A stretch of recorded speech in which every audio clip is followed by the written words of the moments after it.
Hey, what is going on, everybody? Thank you for tuning in to episode 73 of the X Button Gaming Podcast. On this episode, we're going to be talking about the Nintendo Directs, because there have been two of them that have happened last week and this week. So before we get into that, though, as always, because I forget to say this every episode, I'm your host, Chris Perry.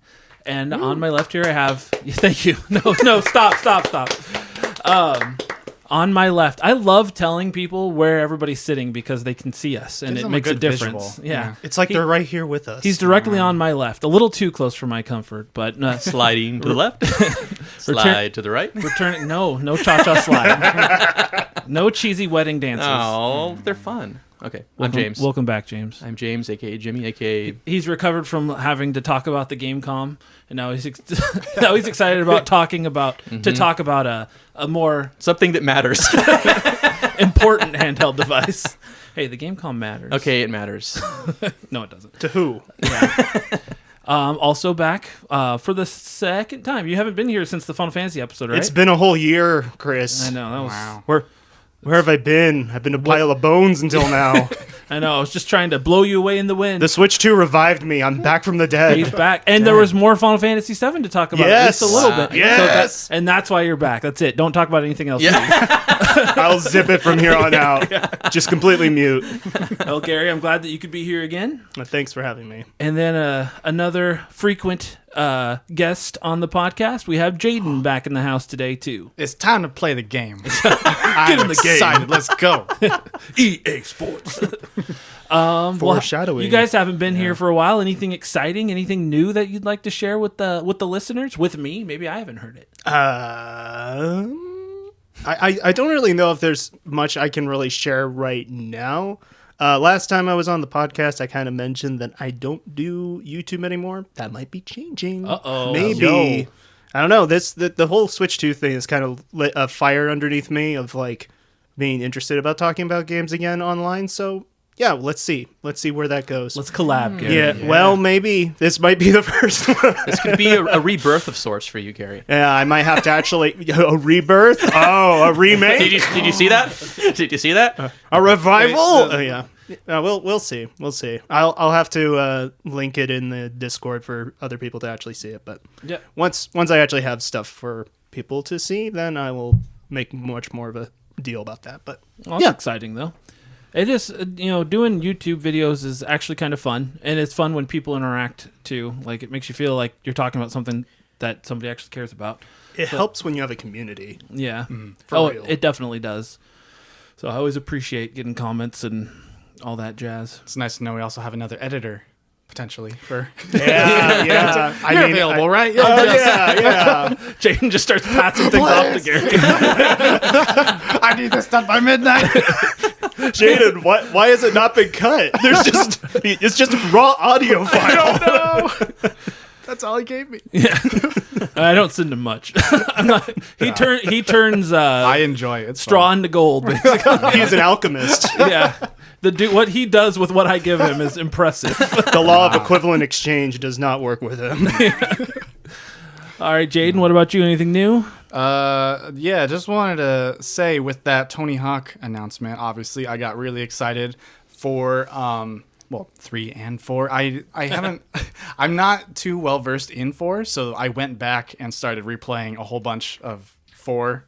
And then the announcement came out, and because I thought it would be like shadow dropped potentially before they showed the trailer. I was like, I better familiarize myself with these levels I'm not too familiar with.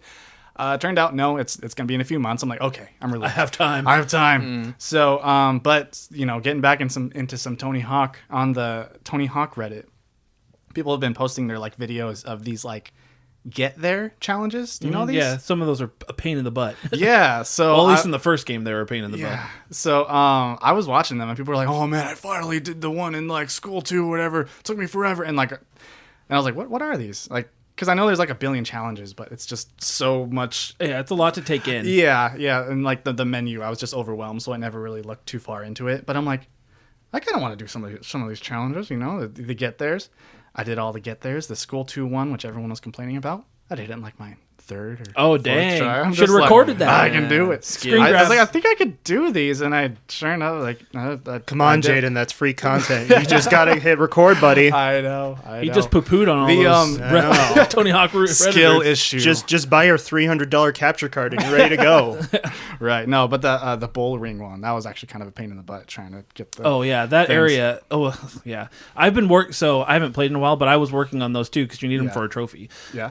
And some of them, the bull ring. I like that level, but I hate doing anything in that level that isn't skating. Any kind of Yeah. challenge, like it just the poop and the bull. There's literal poop on the ground. I on like that the level. Thank you for the context. There's this bull running around. He's dropping poop. Mm-hmm. If you couldn't, yeah. Anyway, I see. So doing all those challenges, like sweet, like that felt really cool. And so I was like, I'm curious, like what even is, because I'm sure there's like some really crazy challenges in there that I don't expect them to make people beat to get like the platinum, those trophies, for instance. So I'm like, okay, like what are the ones that were requirement, and get theirs was one of those. And so I just looked up the rest of them that all had to do. I'm like, I think I could do that. So I spent a few days and I got the Xbox equivalent of the platinum trophy. Let's go. So you got to level 100 too, yeah. Yep, that was a bit of a grind. That is a grind right there. I'm impressed. I bow. But yeah, it was fun. I get it. I probably wouldn't do that for every game, but for this game, I'm like, you know what? Sure, let's go for it. There's something to be said. I know, like, I like doing trophies on a lot of games, but when it's a game you really like, it's something to be said about getting all the achievements. Like, it really hits home differently. Yeah, I was kind of kicking myself though, because for that level 100 thing, like, no one's online anymore. And this is my third time playing this game. So had I not like spread my playtime across Switch and PS4, back maybe, I don't know, but it's like, it's an insane amount of XP you need to grind. Yeah, I still haven't gotten to level 100. That and the Get Theirs, I think, are the only two trophies I have left because I just need to go in and grind. Yeah. But I haven't wanted to. Yeah. So I mean, like I said, I already played. I feel like I already did my time. So I looked up. There's this on Reddit. Someone was showed how to kind of like cheese it, like towards the end. You do this thing in Philadelphia. So that was the most mindless thing I've done in a while. It wasn't the worst thing in the world, but it wasn't that fun either. So I just listened to a few episodes of the podcast again and just turned my mind just went off. blank for a little bit. Go But Jello. eventually got there after a few days of doing. You got the Get mindless Theirs. thing, yep. But yeah, just wanted to tell you that. No, that's exciting. I achievement hunted. I'm proud of you. Wow, I Jaiden. have need to be happy brought to you hear to the that. dark side. Look at what you made him do. Turning a new leaf. Look at what you've done. My achievement flop story recently is that I finished Indiana Jones and the Great Circle, and by the way, such a good game. As you said, Jaiden. I got to about 930 or 945, which for those who aren't aware, it's 1,000 points on Xbox, right? Is basically essentially For the base game without DLC, right? Yeah, without DLC. Oh. And then there was a glitch that I think is it's infamous now. I don't know exactly what it's called. I just called it the telephone booth glitch, which first off reminded me why people talk trash about Bethesda in a lot of cases, because this game was as great as it was. There were some glitchy moments that are very frustrating, like items disappearing or not ending up in your inventory. And yeah, so I was about to platinum it and I couldn't because there was a glitch that made it unobtainable. No. I think there is a patch that I haven't Installed it yet? I haven't installed Don't it yet. you have your patches turned off? No. Like it's been since I beat the game and moved on. Gotcha. So like it's hard for me to just go back to the game and fire it back up and be like, I'm gonna finally get my 1,000 point. I will sooner or later when the DLC comes out probably. But Yeah. I was DLC very announced? close. Huh? There's DLC announced? As far as I know, there's DLC coming. Oh, I'm excited. So are we gonna get? If I'm saying Let's bad go. information here, I'm sorry. So does that mean That's we're what I gonna heard. get like the 7th Indiana Jones movie? Because what I've heard from about that game is like essentially it might as well be a new Indiana Jones film. Yeah, honestly, it might as well. The story's good. I loved it. One of the better ones, yeah. There we go. It comes out this month for PlayStation? Mm-hmm. So Yep. I'm I so can excited finally for play you. If only I wasn't saving up my money for something else. Yeah. No. I hope it gets the fanfare it deserves, but it will get buried by a lot of the Switch 2 stuff, honestly. Yeah. Crap. It will. Well, we will be talking about that in a moment. For better or worse, it will get buried by the Switch news. Okay, well, I'm glad to hear that you guys are doing good, that you're trophy hunting and you're getting back into the YouTube Trophy scene. hunted. Hunting, he's into it now. Operative word, did. He ain't stopping.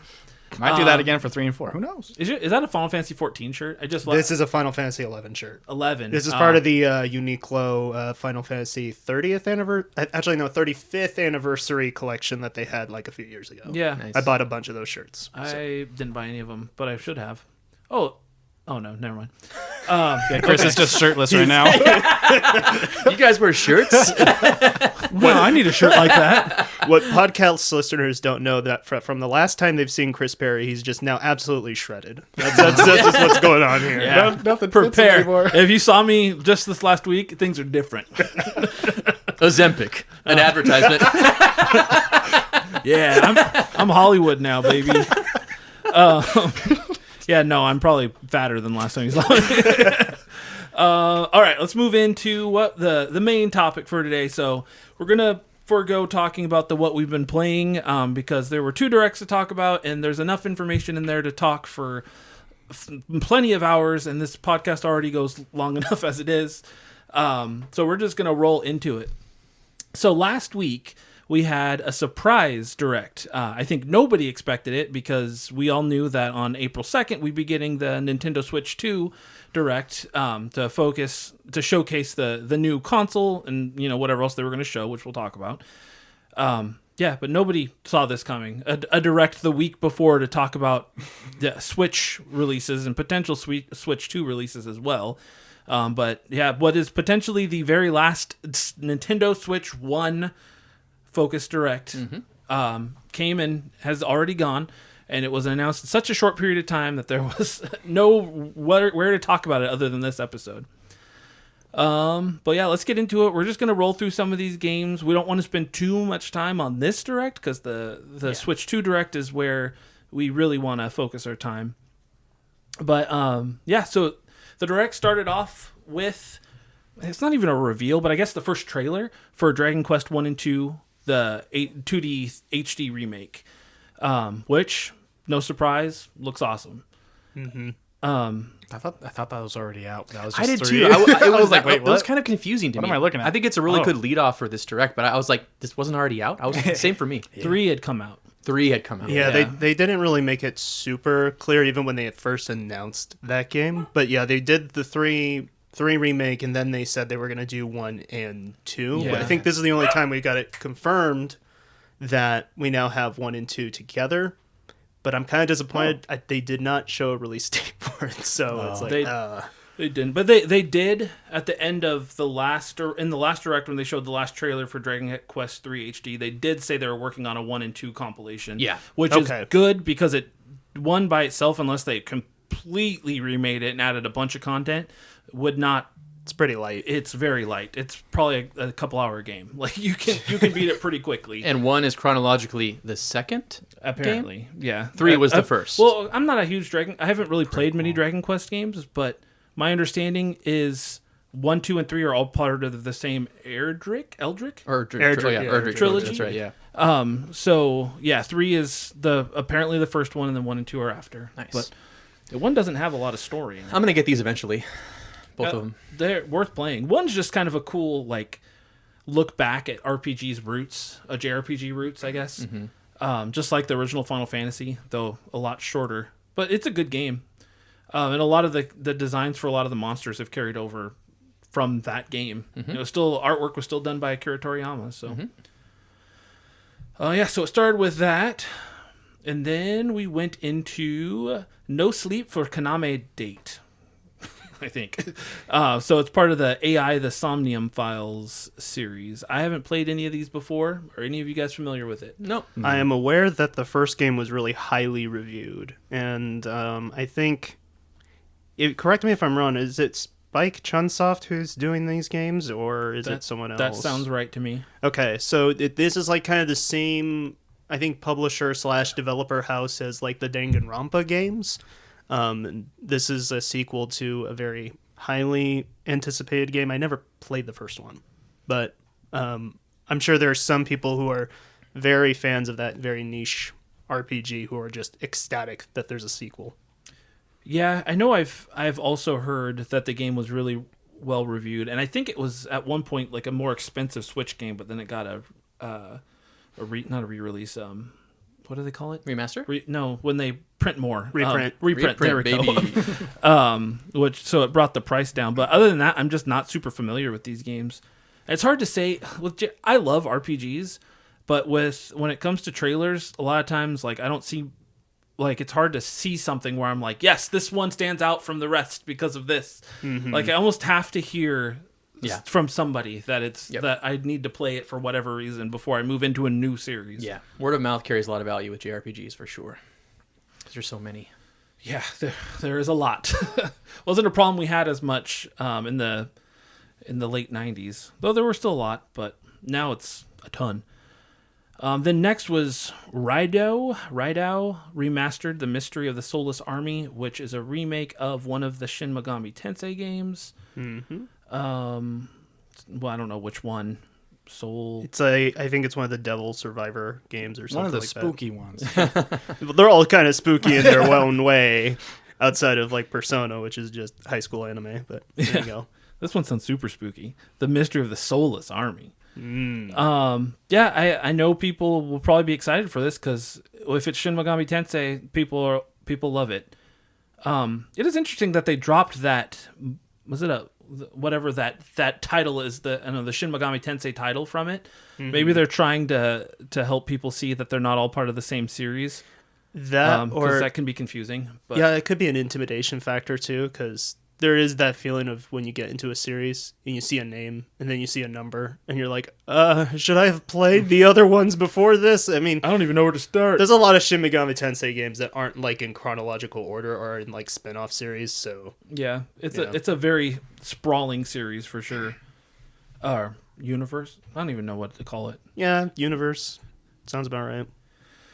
Then next they showed off another trailer for Shadow Labyrinth, the creepy Pac-Man Metroidvania style game. I'm so in on this, man. This game looks super weird. I just the weirdness of it. I mean, I love platformers and I love Metroidvania style games, so like I'll play it. Yeah, like I know, and maybe not at launch, but I know I'll play it. What was that Bomberman game that was like super edgy or whatever? That like they released. Zero? No, no. It was something else, right? In like that's what I'm thinking of. Yeah, no, it's the there was a Bomberman game that Konami made like during the 360 era that was like super dark and edgy sort of deal for whatever reason. But it was still Bomberman, and they changed nothing other than made it unrelatable because nobody knew what he looked like. Yeah, so I think it's a slightly different situation for this Pac-Man game, but it's just giving me that vibe for whatever reason. I feel this is just striking a better balance, though, of like just being aware that this is ridiculous. I don't know. Yeah. Well, also, like, it's not like, wow, this is Pac-Man, like it's not as in your face. Like I remember watching the first trailer, I don't think I would have even known it was Pac-Man related until the end. No. I was confused. I was like, what is this? Yeah. It's very random. Like why they decided to go this route, I don't know. They're just having fun with it, I guess. But it looks very dark and very creepy in like a kind of fun way. So I think it looks cool. I'm into it. The next they showed Patapon 1 and 2 Replay, which this was surprising. So for anybody who's not aware, Patapon was a PSP game, which there's 3 of them. So they're just remastering the first 2, I guess. But I was under the impression these were Sony games, and I think they were, right? So they're just being published by Bandai Namco. So they're so from what I was able to do research on, Patapon and another game in this direct as well used to be owned by Sony Japan Studio, which then got closed down like a couple years ago. So what I was able to gather from that was just the idea that like I guess Bandai swept up a few of those IP that was still kind of left there. But, interesting. See, I didn't know that, but that's cool. I'm glad to see the series getting revived. I don't know what other series they might have picked up, but some of these PSP series had some really...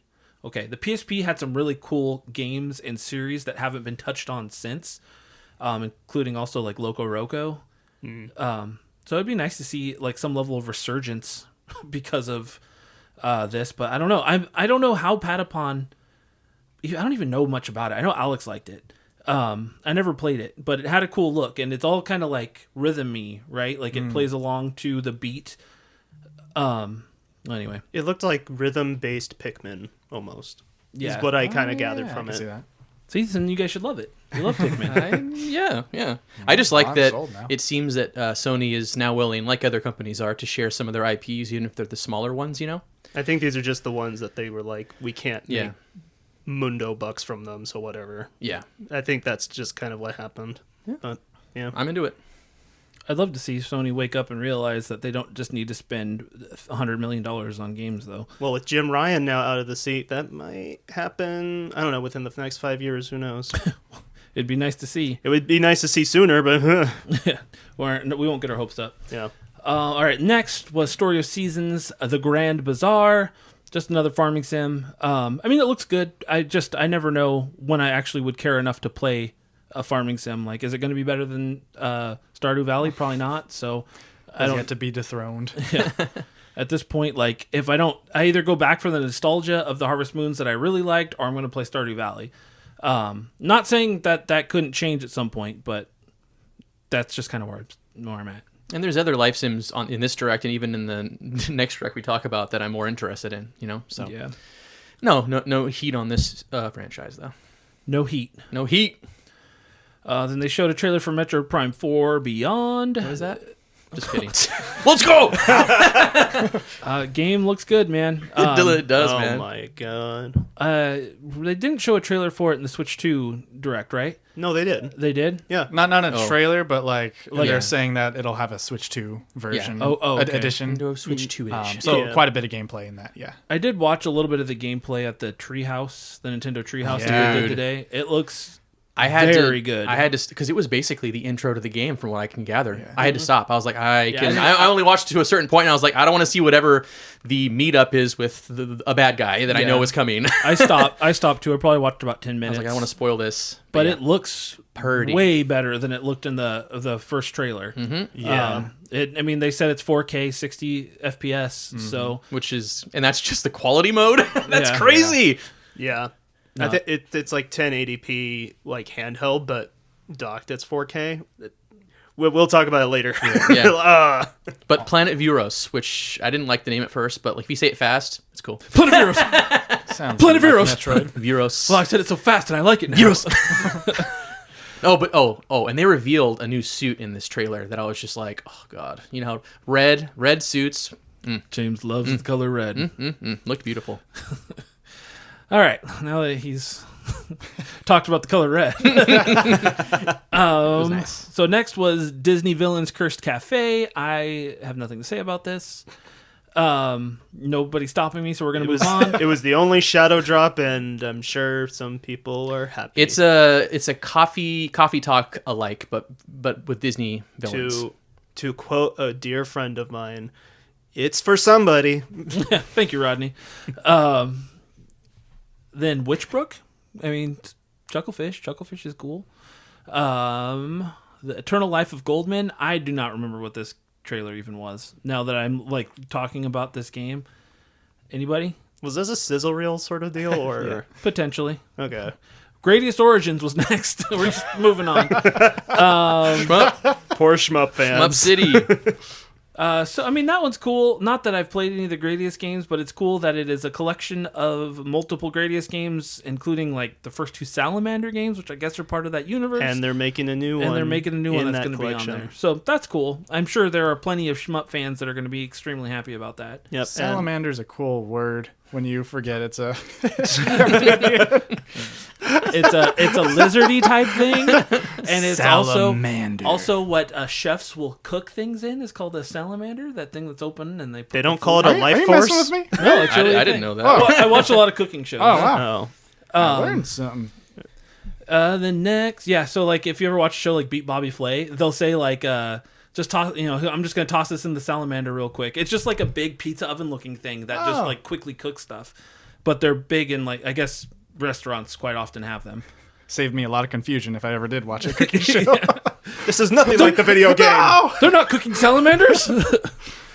All right, Rift of the Necrodancer. So this is part of the Crypt of the Necrodancer, I guess, series. It's a sequel because there was the Zelda one, right? Yeah. Yeah. That was fun. And then, I don't know, looks like they're going to have characters from other indie games in it, too, which is cool. Celeste was on the trailer.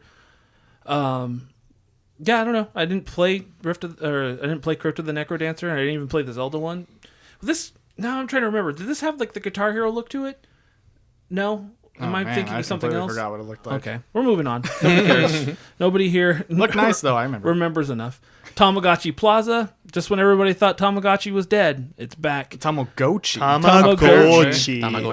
Nah, it's Tamagotchi. Since when? But honestly, I know, in the 90s, it was Tamagotchi for us, so Still I don't blame you at all, Tamagotchi. bro. Yeah, it's too late. You can't change how you pronounce something. I'm not changing how I pronounce it. It's Tamagotchi. Oh, yeah, no, just Dude, sit in down. the 90s, Tamagotchi was like the last big like fad before Pokemon came out. It was. Like, I think because you always follow, as a kid, you just follow the fads that come out in school. Everybody had Tamagotchis. Before that, it was whatever, Beanie Babies and this and that.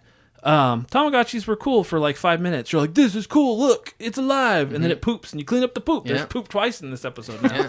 And then Eventually, they made Digimon that were like Tamagotchi. Remember that? and then the Digimon were cool because you could connect them and battle Yeah, them. dude, those were sick. Ugh, Oh man. for a second. Nostalgia. Yeah, in reality, none of them were cool. They're just nostalgic. They were all they were all cooler than the Gamecom, honestly. Frankly, they worked better than the Gamecom. Yeah, no, Tamagotchi. It's just weird to me that they're making a new game. Who does this appeal to? Like, genuinely, I'm not trying to be rude. If somebody's like actually excited for it, I'd be curious. But I'm like, Tamagotchi has been basically dead since the 90s. I know they've done a couple slight revivals, but I haven't heard that that's taken off again. Like, It's for the cozy crowd, I think. I think it's definitely a think cozy so? cozy game on some level for When party I people. mean, yeah, I guess that makes sense. But and like, nostalgia, capturing some of the nostalgia that sure, I us shouldn't millennials hate probably on it. have for Tamagotchi. Like, yeah, like it doesn't make me happy anymore, but for some people probably still does. Cozy listeners, get in the comments and tell us if you're excited about this episode. Are you excited about Tamagotchi Plaza? Tell us. When that came on the screen, I was like, Jesse game. The art style. Like her. Exactly. I mean, it is cute. It has that kind of Hello Kitty like look to it a bit, I guess. But yeah, Tamagotchi. It's just that yeah, the name itself just feels like that isn't a sales pitch anymore, really. Yeah, Like, is there much power or like Unless you're like Behind unless you grew up in the 90s and are just feeling nostalgic for it, I don't see like any new Tamagotchi fans. Yeah, Let's just say that. I think James's point is the best, that it's probably just cozy gamers that maybe also have some love for the Tamagotchis from the past, but cozy gamers in general are probably who it appeals to. So cozy gamers over the age of 28.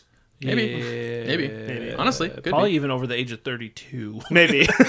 Because I'm thinking I was about 10 when Tamagotchis were. Oh, yeah. so yeah, they would have that's been true. 0. Wow, thanks, Chris. Like, I don't want to make this about Tamagotchi, but can you still buy a portable Tamagotchi in like a Gen 1 type Tamagotchi? I bought Jasmine a Tamagotchi a few years ago because she never had one. So, but this was before we moved here, and that's been almost 3 years ago already. So it's been probably early COVID, 4 or 5 years ago. I'm just saying, like, another. So they still exist. Like, okay, you remember but- there was a stretch there in the 90s too where like yo-yos were really cool again. Like, you can still buy yo-yos today. Can you still buy like Gen 1-ish Tamagotchis? I think so, but I think so. But they also have done like a lot of crossover Tamagotchi things. Like there's an R2D2 Tamagotchi. Oh, sick. I've seen like Neon Genesis even get Tamagotchi. Don't tell James this. He's gonna go out and try and collect them Yeah, now. can I get a BB-8 one? Maybe I don't know. Sorry, Hannah. He's got a new obsession now. These are my obsessions. Just Tamagotchis. Oh, he's better than Usher. man. He's James. Can we get Usher on this episode? What does Probably- he think about the direct? Usher and Sean Kemp. Oh, man. Man, we get some high-profile guests up in here. All kinds of pop culture icons. Let's go. So, long story short, I just don't know why the Tamagotchi name is still being used. That's what I was getting at. If they can make like 2 Smurf games in a year, though, like, Yeah. this makes more sense. than That's true. Smurfs. I will give you that. Yeah. It's like, sure, why not? Tamagotchi. Yeah. Yeah. Knock yourself out. Yeah, Someone touche, needs money. touche. Jaiden wins. Jaiden wins the Tamagotchi argument. Oh. All right, sorry, James. You I almost had it. was so close. He brought up Smurfs, and I almost had that one. I was in. He was sold. Yeah. All right, then they showed off another trailer for Pokemon Legends ZA. James, take it away. Well, guys, do you guys know what Pokemon is? Let's not do that. But it looked pretty... Okay, so we've had 3 trailers now. We had one prior to this, which looked... In the Pokemon reveal, Presents, which right? Yeah. looked a little rough, but it was very exciting. It was kind of probably the biggest part of the Pokemon Presents, aside from Pokemon Champions, which we have not discussed really in detail. This trailer actually kind of describes what the gameplay loop is going to be kind of like, you know? Like, it looked a little bit better than the admittedly rough visual trailer from the Pokemon Presents, though still a lot of people were unhappy with it. Yeah. But anyways, the game looks really fun. It looks really fun. Like, there's a day and night process where you're basically catching Pokemon, seems to be advancing the story during the day, and then it goes to night and it gets real out there. You're sneaking up on people, attacking them with Pokemon, battling, and there's like some kind of a royale tournament where you advance from rank Z to rank A, and that's why apparently it's called that. ZA, baby. Other than the fact that Zygarde is absolutely in this game, and that's probably why it starts Pokemon ZA. Of course. And Arceus. The funny part, I was going to that when Chris was like, "Oh, you're gonna become like a thug." When I was watching that trailer, I was literally like, this is almost feeling, I know it's not, it's feeling a little Yakuza-ish almost. I'm like, is this a Pokemon game that's taking some Yakuza inspiration? Okay. Let's go. So I didn't play X or Y. Yeah. So some of you guys are going to need to tell me, was the big old city the original, like, setting that game was in? Lumios was kind of... It was like third gym area. Yeah, But it is like, it becomes like the hub area, kind of. You go back there a lot after that. Yeah, it's the epicenter of the game, So for sure. at this point, from what I got from what they were talking about in the trailer, that's the whole thing, is you in that big city, essentially, right? Yeah, like it sounds like they're trying to match a little bit on some, I don't know to what degree. They're matching the open zone concept of Pokemon Legends Arceus, but there is like specific designated zones in the city itself where you can catch wild Pokemon. And it sounds like even in the city itself on rooftops sometimes, in the non-specific zones, you can catch Pokemon sometimes. I don't know if that's been clarified exactly, but it sounds really interesting. And obviously it's supposed to be like a future setting where Pokemon and humans are like living in sync, They even a la marry the each movie. other. Don't they do that everywhere? That's a good argument you can make. They're more like citizens now in Lumiose City, I think. Something to that they can degree. try. Detective They have- Pikachu. I mean, Chansey's had a job since like Gen 1. But I would bet that Chansey has a trainer that can pull it back in his Pokeball whenever it's it wants. slave labor. That Chansey does not want to be doing that. Yeah. She goes home and cries at night. Chansey. Oh, no. She wakes up in the middle of the night. Ding, ding, ding, ding, ding. All we can just say is if there's no protest within Legends ZA of like the Pokemon being like no more, then I'm like, oh, then what's the point? No, actually, as somebody who doesn't play all the Pokemon games like religiously, it looked good. Yeah. Outside of maybe Is religion. yeah. outside of maybe like a few things, the actual gameplay loop has actually got me kind of very interested in it. So I might try it. Yeah. But I might try it on Switch 2. Yeah. Because it looks like it's running way better on Switch 2. like infinitely better. Like in this presentation, there was obvious like frame stuttering and stuff that was going on. And, Yeah, well, there's definitely some roughness and we don't around the edges. we don't need to talk about the buildings in the background. I'm sure Joel can go on about that in the Discord. So Haven't you heard it looks worse than a GameCube game? I mean, I love you, Joel. he kind of has a little bit of a point, but at the same time, does he though? He's here to defend himself. But to be fair, he probably doesn't care. yeah. Joel knows we love him. It's one of those things where it's like they definitely decided on let's make sure this game actually runs instead of having to try and make it super pretty. Yeah, So. it sounds like Scarlet Violet shot too high in terms of ambition, and they couldn't match that vision with performance. Obviously, in this game, they're shooting first for performance, and then vision second. Maybe They might be able to match that for Scarlet and Violet on the next console. We'll see. Yep. Oh, by the way, I think I said this on the Discord, but legitimately, I think all of the story and the megas that are the new megas, new variants of Pokemon that have been basically released already. So Yeah, be careful. I've heard that, but I want to be surprised. Yeah, me too. I went to a GameStop today, and the employee was like, "You guys excited for the Switch 2?" And I was like, I was with my friend Keldrick, and I was like, we were both like, "Yeah, it's gonna be cool." And he was like, "Yeah, and they're gonna do like updates, so like for games." So I was like, "Yeah, okay." And then I was like, hopefully it fixes Pokemon Scarlet and Violet." And he was like, "That's not on Nintendo. That's the Pokemon Company." And I was like, "What are you talking about, dude?" I'm like, anybody can release a patch for their game to work on the Switch too. But I didn't want to get into it. I was just like, this guy. Yeah. Also, I he hope I hasn't was looked at never the like that website, when I has worked he? at a GameStop.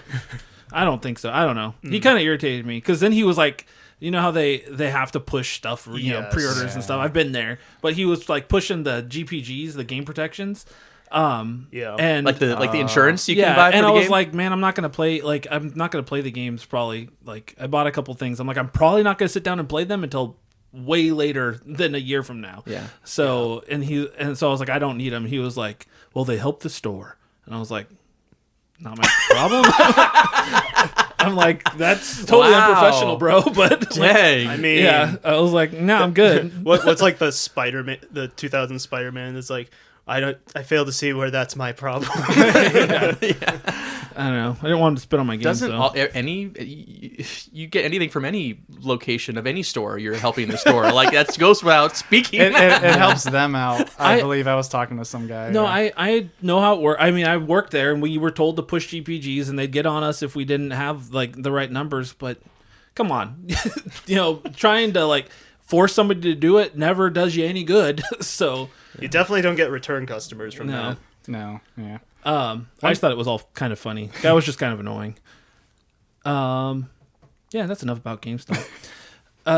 Rhythm Heaven Groove. That was next. It looks good. The Rhythm Heaven games, every time I see a trailer for one, I'm always like, it looks fun. Like, I like that gameplay loop of like, I don't know how to explain it, but like music rhythm and like short bursts, like kind of the WarioWare style where you're doing things and moving on to the next challenge. Been like 8 or 9 years since the last one, so this was a pretty big announcement. I did impulse buy Rhythm Heaven DS after this because I've wanted it for a long time, and I'm like, now I'm time to grab it. Yeah, I was like, if it has a chance of going up in price, like I got a copy for like $35, and I was like, that's in that price point where it's like the low end of what it goes for. So like, I don't care if it goes up or not. I'm like, but I've wanted to play it for a long time, and I prefer to play that one to the Wii one, which is already expensive. So Power of nostalgia is real. yeah, 2026 though. Weird. Yeah, I know. I think that was kind of, I don't know, intentional, I guess. Kind of smart. A way for them to subtly say, like, look, we're still going to be making games for Switch 1, so don't freak out. This is the last batch ever, Yeah. Here's a bone. I can see that. Because I with can the, see that. Switch 2 Direct next week, it's like, Yeah. I don't know. Don't- I feel That makes so sense. way. Like, there's going to be a game output for the Nintendo Switch one almost seamlessly going into to 2026. At least this that game's far. not even going to be ready for another year. They're like, don't worry, we'll put it in a brand new Switch 2 case. Yeah. No, please don't. All right. Then next they did they said, let's not show you a game for a moment. Let's show you something else. And they showed us the virtual game cards on Nintendo Switch. So basically, you can, when you buy a game virtually, it sounds like they're going to make it where you can actually let people borrow them, right? Like you can That's loan pretty it out. nice. Yeah. So it's a cool concept. And in all honesty, like obviously I'm a physical media guy. Most of us are on that, that listen or come on the podcast. But if this was the way digital was to go in the future when it's forced on us, I would prefer things be more like this at least. Yeah. Where one we, step closer. where we can actually share it with others and stuff like that. Like it makes it feel a little bit more like it's still Like ours we still to some own it. extent. Yeah. And that's nice. Like I respect it. Agreed. Anybody have anything else to say? It sounds like you have to be on the same Nintendo Switch family plan, or to lend I games don't- to each other digitally? I It sounded don't like to know. me. It didn't really specify whether or not it was the family plan or if you just had to be friends through Nintendo like online or something. I was really tired when I watched that. Yeah, no, I forgot. To be honest, when that showed up, I remember hearing about the coverage afterwards, and people were just really confused. There was takes all over the place regarding this, even though it's like I thought this was kind of straightforward. But, I did yeah, too. A lot of people were kind of getting the wrong information or not understanding it. So, yeah, that might just have to be something you have to look into. But I think it's just if you're friends, and I think in order to share that, I think you already have to be like an NSO member or something like that. That makes sense. Yeah, overall, like as a physical fan, like it makes me sad because it does just show that the end of physical media is coming closer and closer. But as far as digital goes, like this is a step in the right direction for that. Yeah. So They'll pry my hands out of my cold, dead fingers. you'll never get it. All right. So then after that, we got the sizzle reel. So they showed that High on Life is coming to the Switch, and Star Overdrive, The Wandering Village, King of Meat. What is that again? I don't remember. The anti-vegetarian game. Yeah. Then there was Lou's Lagoon Summer. Why is that one so funny? I wonder if he's also the king of meat. And then Fantasy Life I, The Girl Who Steals Time, got just a little brief sizzle reel mention. Once again, Fantasy Life getting some representation, right? As a console's life kind of is nearly over. But we're excited for it. And I That hope would there is be- a physical version of it. I thought that came out already. Yeah. No, it's been cooking for forever. You definitely hear James talk about it once it comes out. Okay. Yeah, no, it's been in the works for a long time. The bad part is it's getting a PlayStation version, and I'd rather play it on my PlayStation. Is it really? than on Switch? Yeah. I don't blame you, but if you do that, it's going to be hard to play with us. Yeah, that's what I said when you got an Xbox over a PlayStation. Wow. It All comes right. Digging right up back history. All right, on to the next game. Saga Frontier 2 Remastered. Oh, yes. So this is kind of funny. Just a week or so after me and Joel were talking in Discord about how Square Enix loves to continue to bring the Saga series back from the dead when it doesn't seem like a lot of people care about it, though he does. It's very niche. Yeah. They brought another one back from the dead. So I don't know. So I've never played any of the Saga games, but Saga Frontier 2 is the one I do recall some people saying positive things about. Definitely the one that had more not representation, but like you'd see it around more on PS1 more than any of the other Saga games. That game's like already out. If I'm as of the date of this recording, yeah, I think so. At least picturesque take on arrives later today on Nintendo Switch. So yeah, okay, it came so out. it did come out that day. I do remember on PlayStation looking at the reviews of it. It's like a 4.9 with like a couple hundred reviews or whatever, which isn't a lot for the Out of PlayStation 10? Store. Or 5? No, 4.9 out of 5. Okay. Yeah, no, that's pretty good. Yeah. So I'm like, this is super 4.9 niche. out of 100. Oh no, they messed it up. That's the best. Historically. They've got GameCube graphics. No. Yeah. I mean, that bodes well. If it's a niche community and that community is really loving it, then Yeah. there you go. Yeah, I think it's worth checking out this series at some point. I want to be part of that niche community. Yeah. All right, the next they showed the Monument Valley 1, 2, and 3. Apparently, they were mobile puzzle games that I guess people like. I've never even heard of it. So, mobile games, I think most of them, if it wasn't Angry Birds, I didn't hear about it probably. Okay. I don't remember that one at all. It was like a 3D, like, weird scape where somebody's standing on a platform and like you'd move it I don't know what it was. I was trying to like be excited about it, and then I quickly was like meh. All right, then next they showed off Everybody's Golf Hot Shots, which is just like a new take or a new version of Hot Shots Golf. Yes. I wonder if they can't say Hot Shots Golf for some reason. No. Okay. So it is Hot Shots Golf, Yeah. and in Japan it was called. I believe it's called Hot Shots Golf in Japan, and then sometimes in the U.S. it's called like Everybody's Golf or something like that. Why do they have to confuse me? It's Dragon Quest and Dragon Warrior all over again. But Biohazard. this is the other game that I mentioned earlier that was from Sony Japan Studios that Okay. Bandai Namco then bought and then was able to make this game, which As far as like good arcadey golf games go, I've heard a lot of good things about this sort of like series, like kind of being up there with Mario Golf. So And it was, nice. I think the first Hot Shots Golf came out before Mario Golf. So yeah, it's like a It's PlayStation even- release, right? yeah, really? Isn't it like made by the people who made Mario Golf, something like that? that I don't know. THQ would that be or No, it was whatever? Camelot, I think, that made Camelot. Mario Golf. But I don't know who made these games.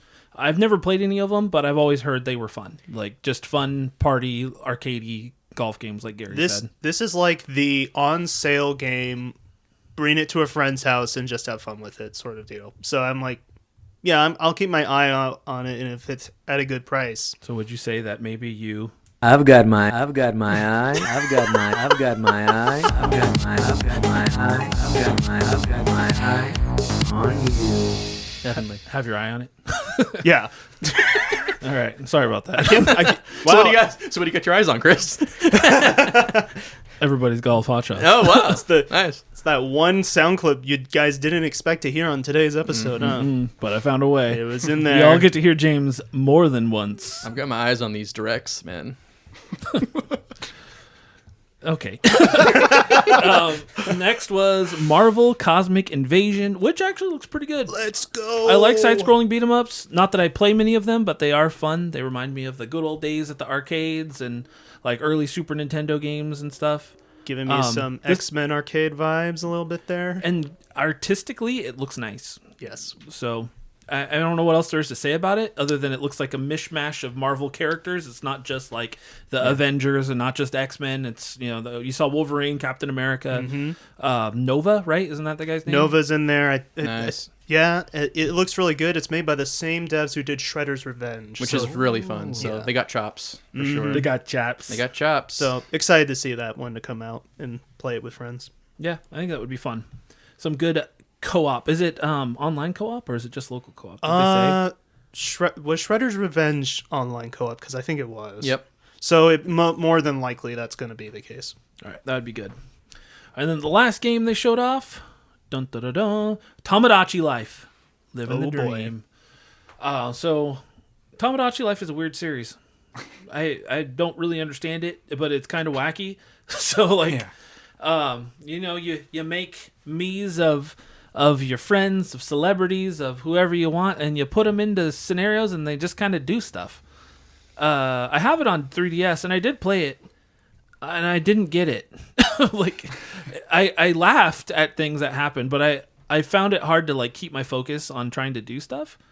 But people must love these games because Tomodachi Life on 3DS is crazy expensive now. Yeah. Before this was even announced, like I don't know if this will affect it even more, but it's Probably. like it's a $120, $130 game now. Like I don't even know when that happened.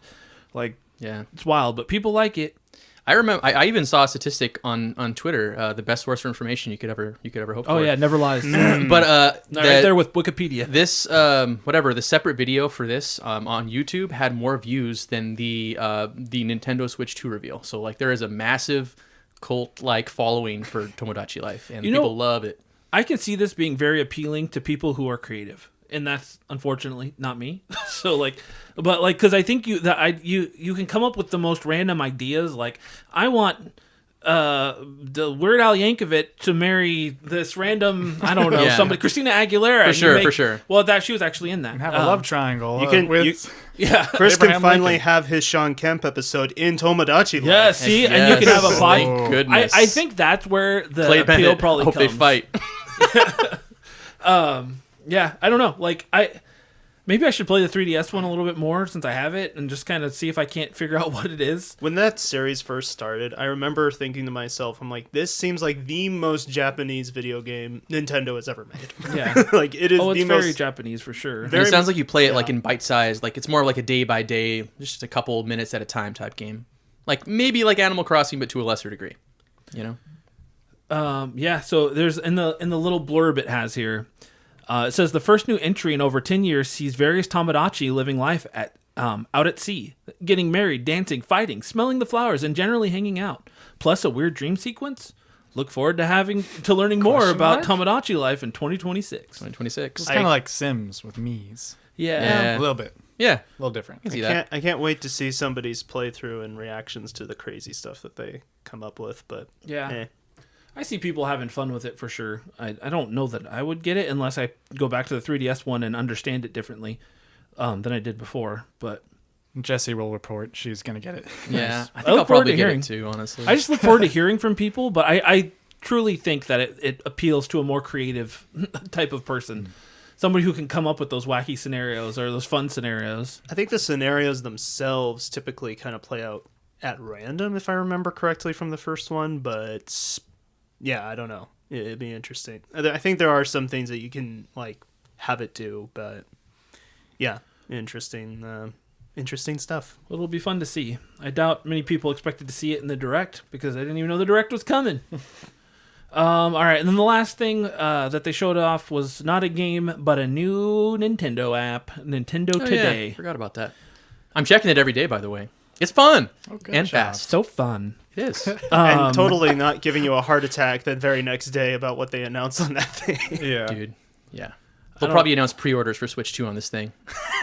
I kind of already did that, but I downloaded it. I have the little widgets. I set up on got my the phone. widget. I got the widget set up Yeah, too. so I don't know what good it's going to do me yet, but they're there. What Like, main series is your theme?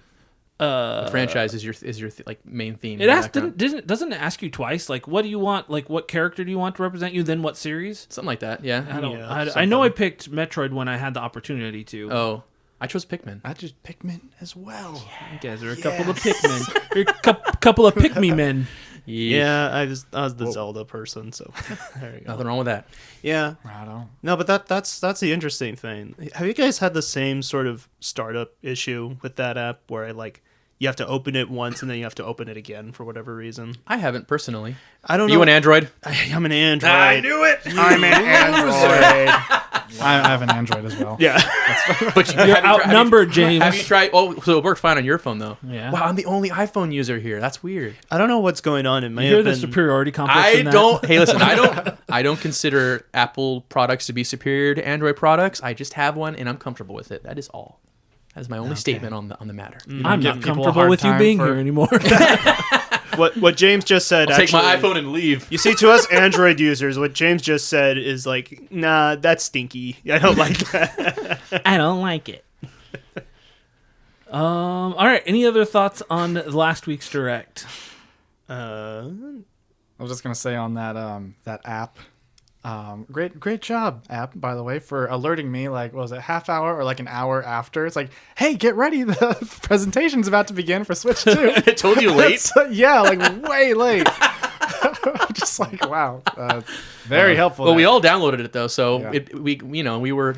and if you didn't download it, you definitely downloaded it the day after when they announced the date of the Legend of Zelda movie. Yeah. Well, I'm just still getting like Google notifications faster than this app is giving me notifications off my own phone. It's like I'm seeing the headlines Nintendo. first. Oh boy. So, Well, I will say that they've been. I don't know if it's just because because they let you choose different franchises like to keep on your radar, and every other day at least I've had like studio recording music videos of Xenoblade music. Oh my god, it's so good. Like they played Gower Plain, they played this one like battle music, but like just seeing the crew that recorded the music in the studio playing it live. Oh, it's so good. Nice. Like I don't even know. I mean, I don't know if you can find that those recordings elsewhere, but it's just cool to have those. Yeah, it does seem like they have a couple of like exclusive things. Like they even had like the 3D model of like the Switch 2 recently on there. And I don't that's necessarily true. know. You can go back through your browsing history and see what you saw, but I don't know how you would initially search for that stuff. But yeah.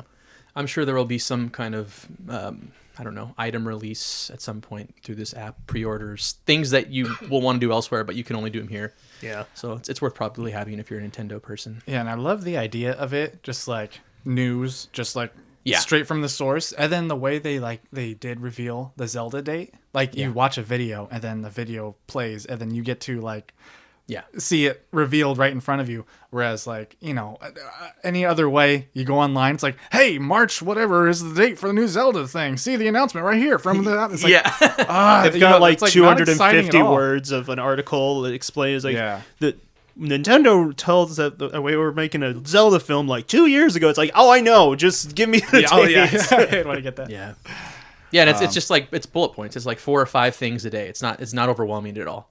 You can just skim if you want. I'm overwhelmed. I think there was one article that said that this was Nintendo's anti-doom scrolling app, essentially, because there's only so many you can do in a day, and then it just it's done. I saw someone rate it 1 star on the Google Play Store and say, "I can't doom scroll on this thing." And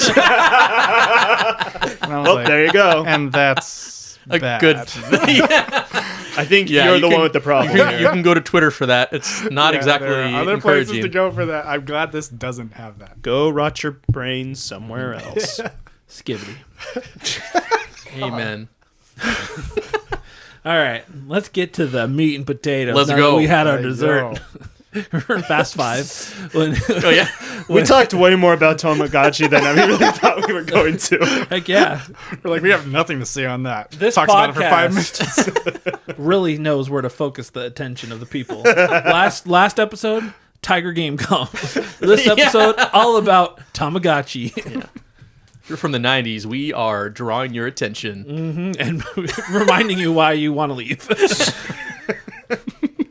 Oh man. All right, let's get into it. So the Switch 2. So in January, we saw the first reveal for the Nintendo Switch, and we all got excited. We made a quick episode about it back then, talking about what we hope to see.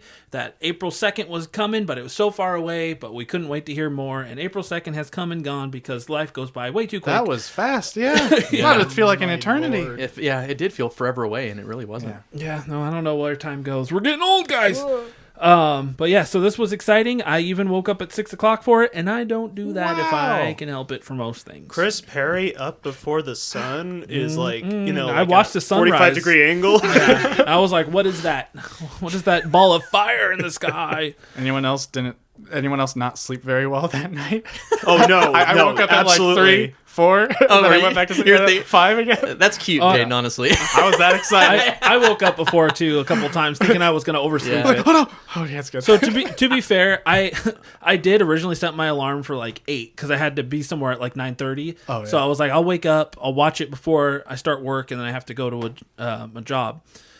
So I was like, okay, that works. And then as I was laying in bed, ready to go to sleep, I was like, but what if pre-orders go live during or right after the direct? I was like, I got to get up at 6. That was good. So- That was good. That was no. sharp thinking, just in case. In case. Yeah.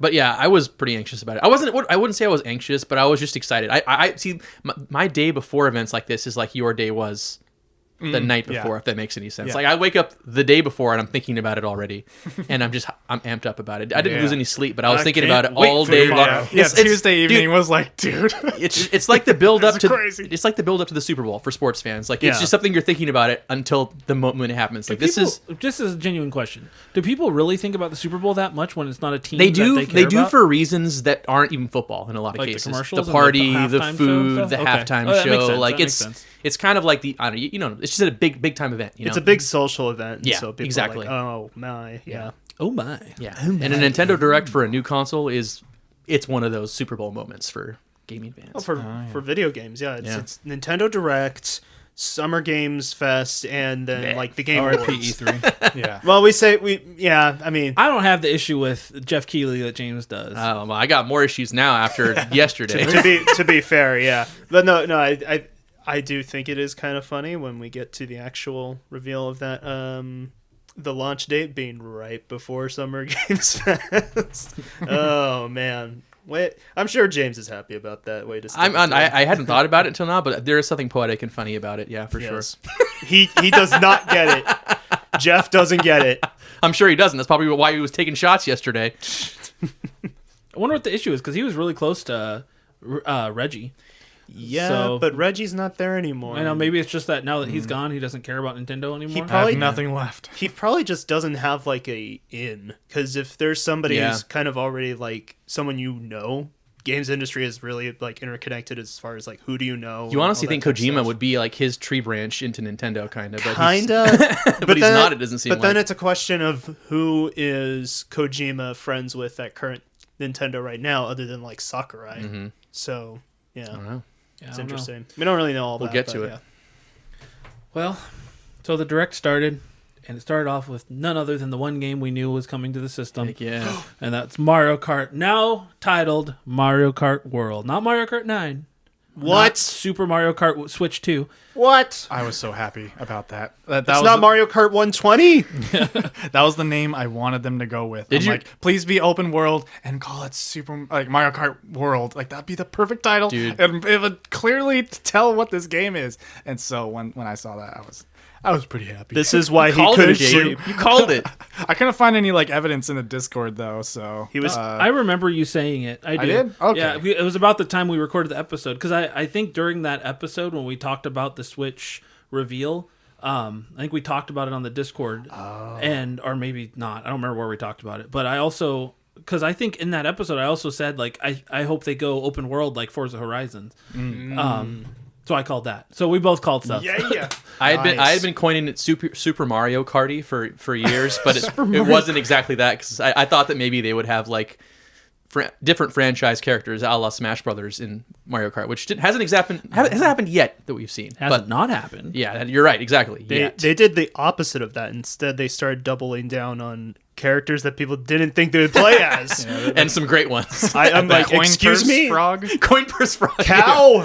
Dude, Cow is like iconic now. Everyone wants the Cow. I think it's funny that Goomba's a racer since he doesn't have arms. Yeah, everyone's talking about that. He's just he's got the psychic powers of Samus. He's just controlling the wheel with his mind.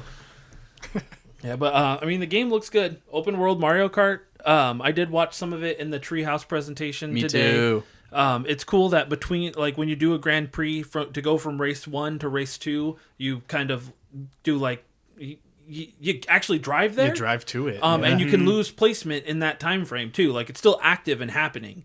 It's almost like the first or second lap of the next race. It's 2 laps. The transition. I rewatched that. I'm like, because when they went to the second area and raced, I'm like, wait, why is the second race over already? It's like, oh, going to it is like takes up 2 Part laps. of it. I was like, what I had thought was going to happen when they said that.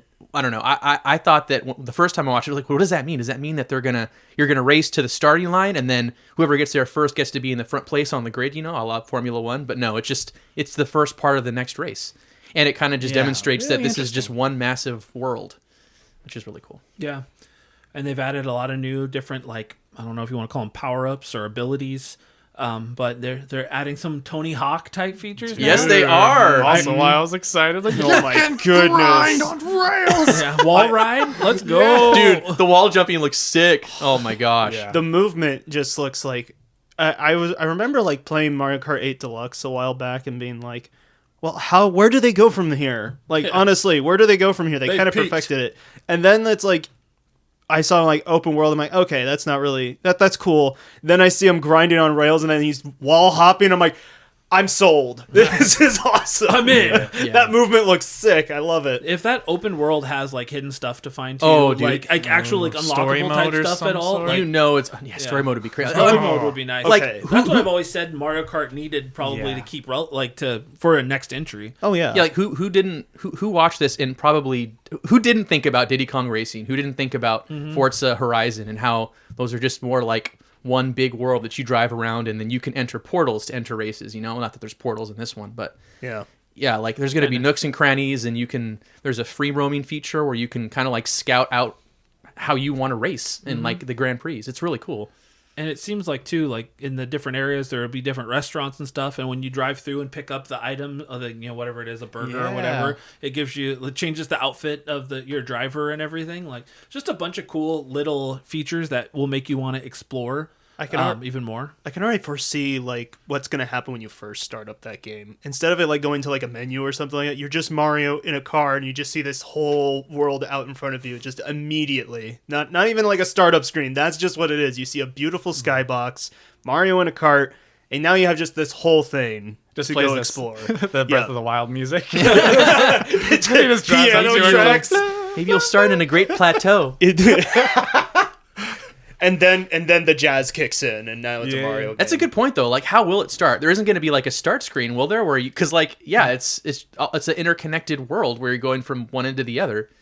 I don't understand how they're going to do that. That's going to be interesting, but I would imagine if they want like online connectivity, there's got to be some sort of menu of some sort. Yeah, you just click start and you go to different modes while you're already in the maybe Just driving around? I've Or- never really played Forza Horizons. I don't know if any of you guys have. If But it's anything like Forza, there's going to be a lot of talking from just random NPCs just talking to you about racing. I think in Horizons it's that open world, and like It I do is. think there are like NPCs and stuff talking. But if I'm not mistaken, like as you drive around, you'll just see other people that are on. Like it's a constantly online hub. Like you don't have to be online, I don't think, in that game, but. Yeah, I wonder if they'll do something like that where you can actually see other people actively exploring. depending on whether or Yeah. not you're connected. like kind of like Mario Mario Wonder. Wonder. Yeah, we're thinking Yeah. the same thing. Where you're seeing the people, Ghost Riders or whatever. Ghost Ride the Whip. Ghost Rider. Ghost Rider. How'd they get the rights Oh to my that? gosh, Marvel! There's a Marvel When's crossover. Marvel? Out of all the crossovers to do, bringing in Ghost Rider would be pretty wild. That's it's specifically the Nicolas Cage Ghost Rider. Would it be that wild though? King Boo is very prominent. Yes, it would be wild, James. Just put dry bones on a motorcycle. We got Ghost Rider. Ghost Rider, honestly, is not that crazy a transition from certain characters in this game. Honestly, It's pretty crazy. Yeah, He's a dude with a flaming skull head who sold his soul to the devil. I'm pretty sure it's a little bit different than Dry Bones. Devil, aka Bowser. I see lots of parallels here. Interesting. yeah, Mephisto, Bowser, same guy, really. I think the mode that looks really cool to me is the knockout mode that it starts at. Yeah, elimination. Yeah, and as you drive, people get eliminated by being it. further back. I love that concept. I think that'll make it fun for parties and just in general. I don't know. It's just kind of I don't know what I want to say. I just think it seems fun. James, you got your competition you can now run. You could just run the elimination competition with Mario Kart World. There is all definitely going to be some day Mario, after. There's going to be some Mario Kart tournaments faux show and soon.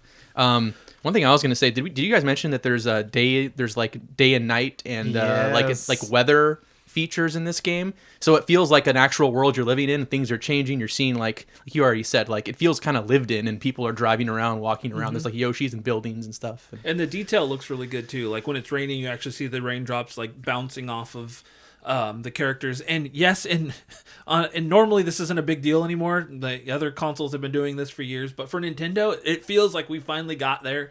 Like they're getting there graphically. They're part of the crew now. It's weird because like people talk about all the different features in this game, and you're like, oh wait, this is Mario Kart. Like, okay, wow, this is a lot of stuff just for this one game. Yeah. It was drawing comparisons like revolutionary Nintendo titles often do to Breath of the Wild, and that it's kind of reimagining itself, because like in Breath of the Wild, one of the big things was you see this thing off in the distance, you can actually get there, and it appears by all accounts that if you see like a building or a mountain or something, if you see it in this game, you can get to it, you can drive to it, which is really cool. That's really cool.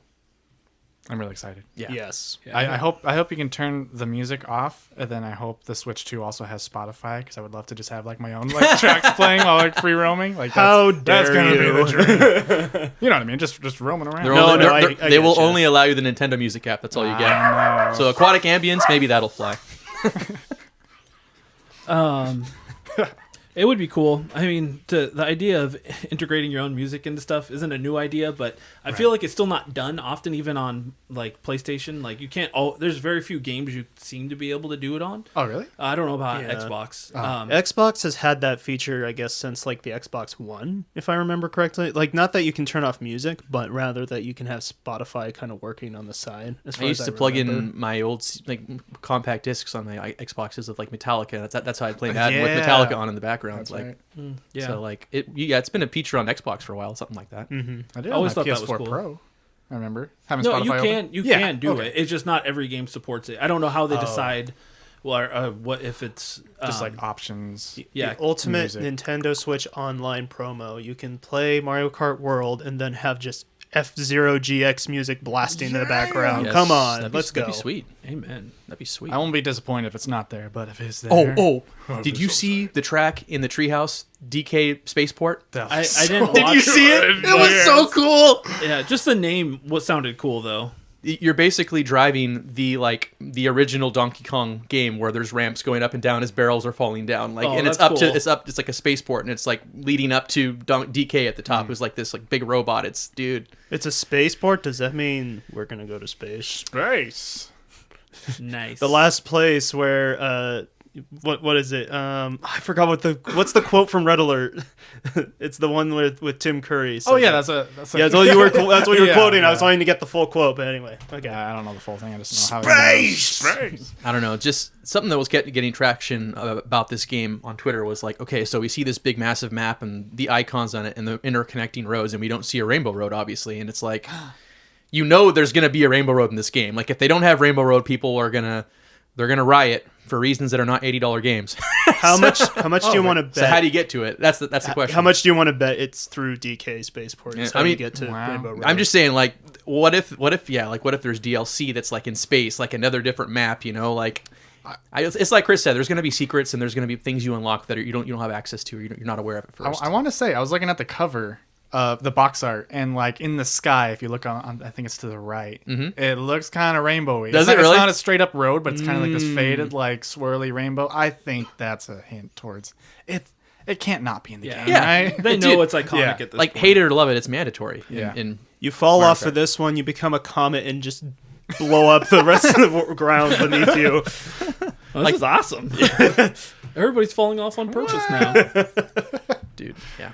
And one thing that's cool about it being interconnected and driving to the next course is that you get this really cool like view a lot of the times, like seeing what like the next like driving to DK Spaceport. It looks really cool. The views on this game is really cool.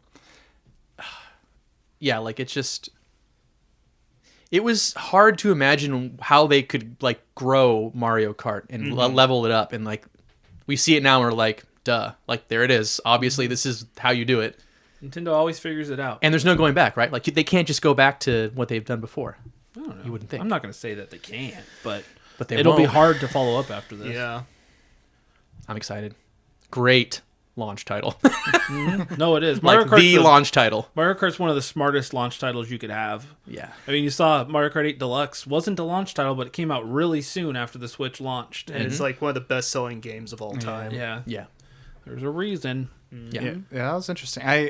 I didn't expect it to be a launch title because I'm like, I don't think Mario Kart sells consoles, but if you have a console, you will buy Mario Kart. So that's why. But for that to be the, launch The launch de facto game, launch yeah, title. I was Yeah. like, well, I guess maybe. Yeah. It definitely Maybe it could work. seemed like that's what they were pushing, especially if it was in the reveal. It's like they're trying to get you to think about this game and the Switch 2 together, sort of deal. Like that is that's the whole package, sort of deal. If you have a Switch 2, it's not complete without Mario Kart World. You might get into that later. Got but me. You did it. Yeah. I mean, I'm gonna buy it. Yeah, for sure. Yeah. Yeah, I went from being like, I love Mario Kart, but I might not buy it at launch because I usually only play it with other people, to being like, okay, this game actually looks really good. Yeah. It looks like I might enjoy playing it even on my own, at least for a while. Only Nintendo can release a console with a kart racer and make it one of the best-selling things they've ever done. I was gonna say too, like some of I think some of the reason people that don't like Mario Kart aren't into it is because of the competitive aspect, and that it's always when you're playing the game, you're always competing. There's a level of stress that you don't turn off, but because there's a free roam, You could a turn lot that of the stress clean off. A lot of the fun is just you're just gonna be driving around, which is kind of the appeal of something like Forza Horizon. Like you're just driving around, and that's gonna be great. I think. And you can do that now while connected to Nintendo Discord. Yes. Yeah, that's a great segue, Gary. One thing this Direct did really well, because it wasn't just a games Direct, it was a console Direct, is they did a good job of mixing the game discussion and reveals with the console discussion. It was really good. So yeah, and that was the next thing they talked about. Well, like Gary kind of helped me segue to there was the C button. Because the C button, it doesn't stand for C like it used to on the GameCube or the 64, but it stands for chat. Nintendo is part of the future now. We're here. You mean part of the present. Yeah. They've caught up. Yeah, I mean, so it literally is just Nintendo has caught up with the other consoles, and we have voice chat on console now. Voice chat and screen sharing, which is... That's pretty big, though. Yeah. It looks crazy laggy. Yes. Like, I don't know if that was how it's going to look for sure. A lot of people were like, well, at least they're honest. Yep. It does not look great, but, you Yeah. know, you can share your screen. For games like Mario Kart, it might be rough, but if you're like just hanging out with a friend online, you're both playing the same game, that let's say Mario Odyssey type, like open world type game or something, you can help each other without having to worry about the frame rate drops in a game like that. I suppose. Makes you wonder if they're revealing it at that choppy. Like, how choppy could it get? It does make you wonder. bro. It does make you wonder, but I feel like the main appeal of game share isn't even how other people's screens look. It's that you can see your friends, and if you can actually have commentary and thoughts on what they're playing and back and forth. So like the quality of their screen isn't going to be key, though it would be appreciated obviously if it looked just like yours did. See, James, this is how you and I have to do like Xenoblade, essentially. It's that we're just start sharing the screen. It's like, okay, now I'm here, and now we're at this point, because I assume this feature can also work on Switch 1 games as well. Yeah. I would think so. Yeah. It seems like it's just integrated into the on console. Switch too. Yeah, like I think that's what they showed, right? They I feel showed a couple of those games working. I feel like it was made first and foremost to play the same game at the same time, like people do. You know, whether it's Fortnite or something like some shooters that people play together. I think it's just a win. Like at the end of the day, whether or not they're really far behind on it, whether or not the sharing the screen is the best quality, it's still a win because it makes it easier to play with people. Yes. I think it really is great. Like if we ever had another pandemic type situation, like this would have been fantastic. Oh, dude, for Animal Crossing and whatever else. This would have been Like it was massive. such a pain in the butt to try to like figure out how to play things multiplayer. And like get people together, having to use Instagram chat to like because the one place that everybody was like, it's either Instagram chat or you were in that like Discord channel where everybody was selling the turnips and you had the turnip black market. the black market. Yeah, it's just good that they've gotten here. But the real question is, who's buying a camera on day one? You could tell Hannah could tell you this, but like I saw the camera for the first. I just started laughing. I don't know why. It is a funny looking thing. It looks sentient, dude. It looks creepy and sentient at the same time. You know that like little eyeball creature in like A New Hope that comes out of the trash thing? It kind of reminds me of that, like looking around, like okay, Go back to your home. Kojima. Yeah, I'm probably gonna get the camera, like, and laugh at it every day. It's just kind of funny. Well, I mean, I want to like see how these features work and to see them run to their fullest ability, at least on day one. See what they look like, because it'll be interesting to see how they're running when everyone's playing the system all at the same time. Because it's going to be crazy. I can't imagine they have their servers ready because it's going to be bonkers that those first couple days. I feel like, but it's like this has been done before, but it got a lot of heat in the Kinect on Xbox One. Yes, but that also was like when it first originally launched. The Kinect was bundled with.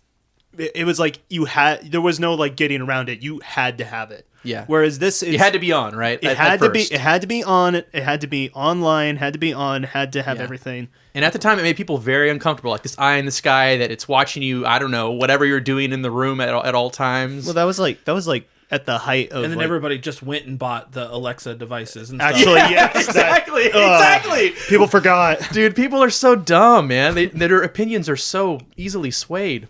Well, but Amazon said it's okay.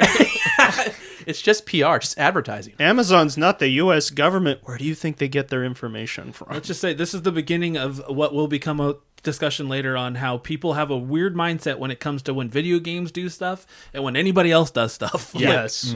Yes, they do. I appreciate that it's not with the console, Yes. tacking on an extra $50 For sure. This is optional, which then, now if it's not getting packed in, how much support will this thing get? But I'm just glad that I don't have to have it if I don't want it. Yeah.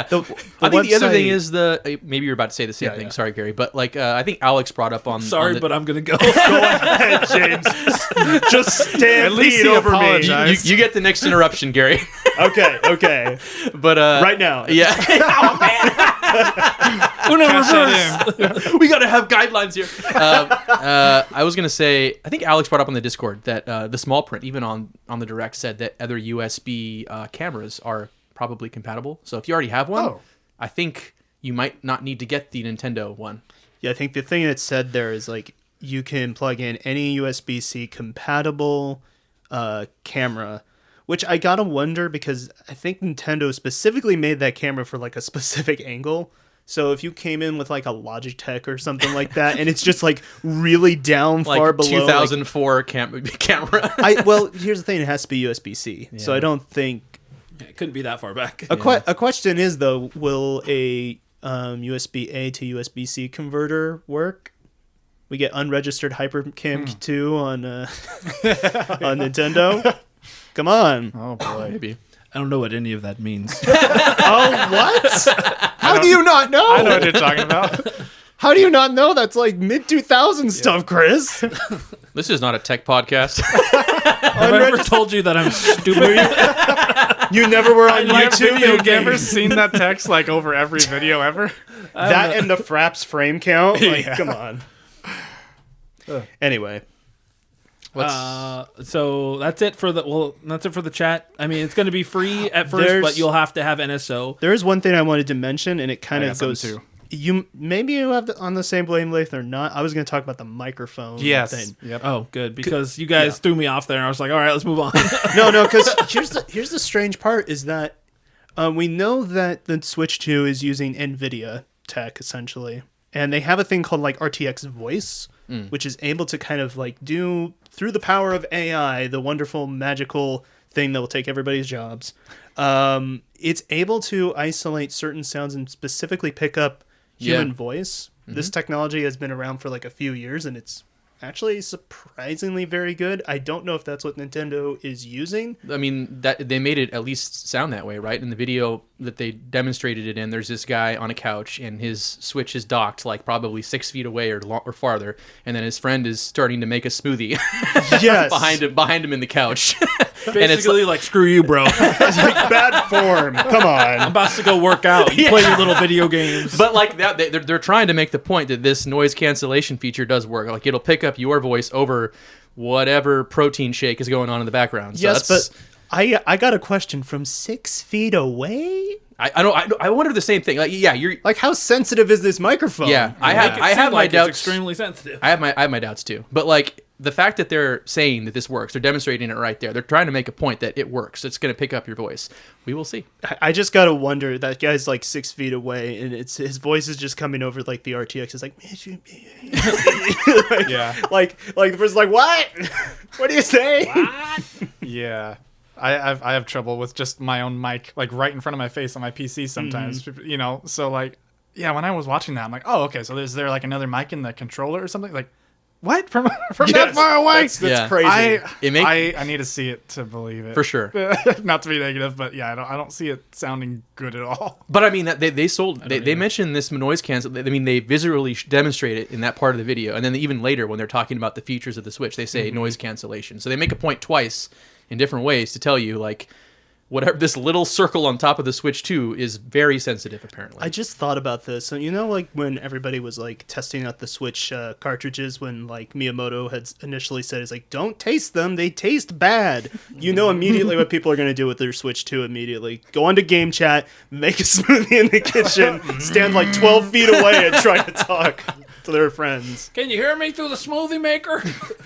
That's what they call them, right? It's not a blender; it's a smoothie maker. Yes. Oh Yeah. boy. I do think, going back to the camera for a second, I do think the concept of like the little bubbles that pop up above your character's head in Mario Party, where they like you can kind of like That's see nice. each other and Yeah. interact a little bit. I think that's one of the cooler concepts of it. yeah. But yeah, other than that, I'm not sold on the camera. I'm not saying I won't get one. I don't plan on buying one on day one, but maybe eventually if I find Time a to bust need out for the it. PSI toy. Let's go. Yeah, iToy baby. As someone who appreciated the Wii U displaying my double chin on Nintendo Land, I'm gonna buy this camera. Speaking of Nintendo Land, because of this camera, couldn't they do asynchronous play with the same kind of, like gameplay? Like, why couldn't they do that?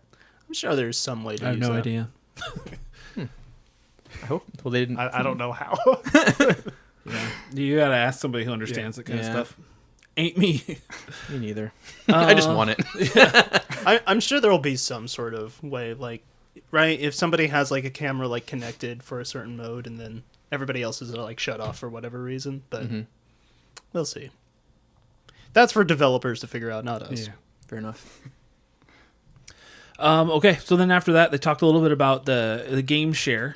So this is different than the digital game sharing that where you can let people borrow it. This is more in tune with what I assume would have been the DS and 3DS download play. Yeah, that's what I thought of. Yeah, so you can with specific games, you can have one copy and share it with multiple people.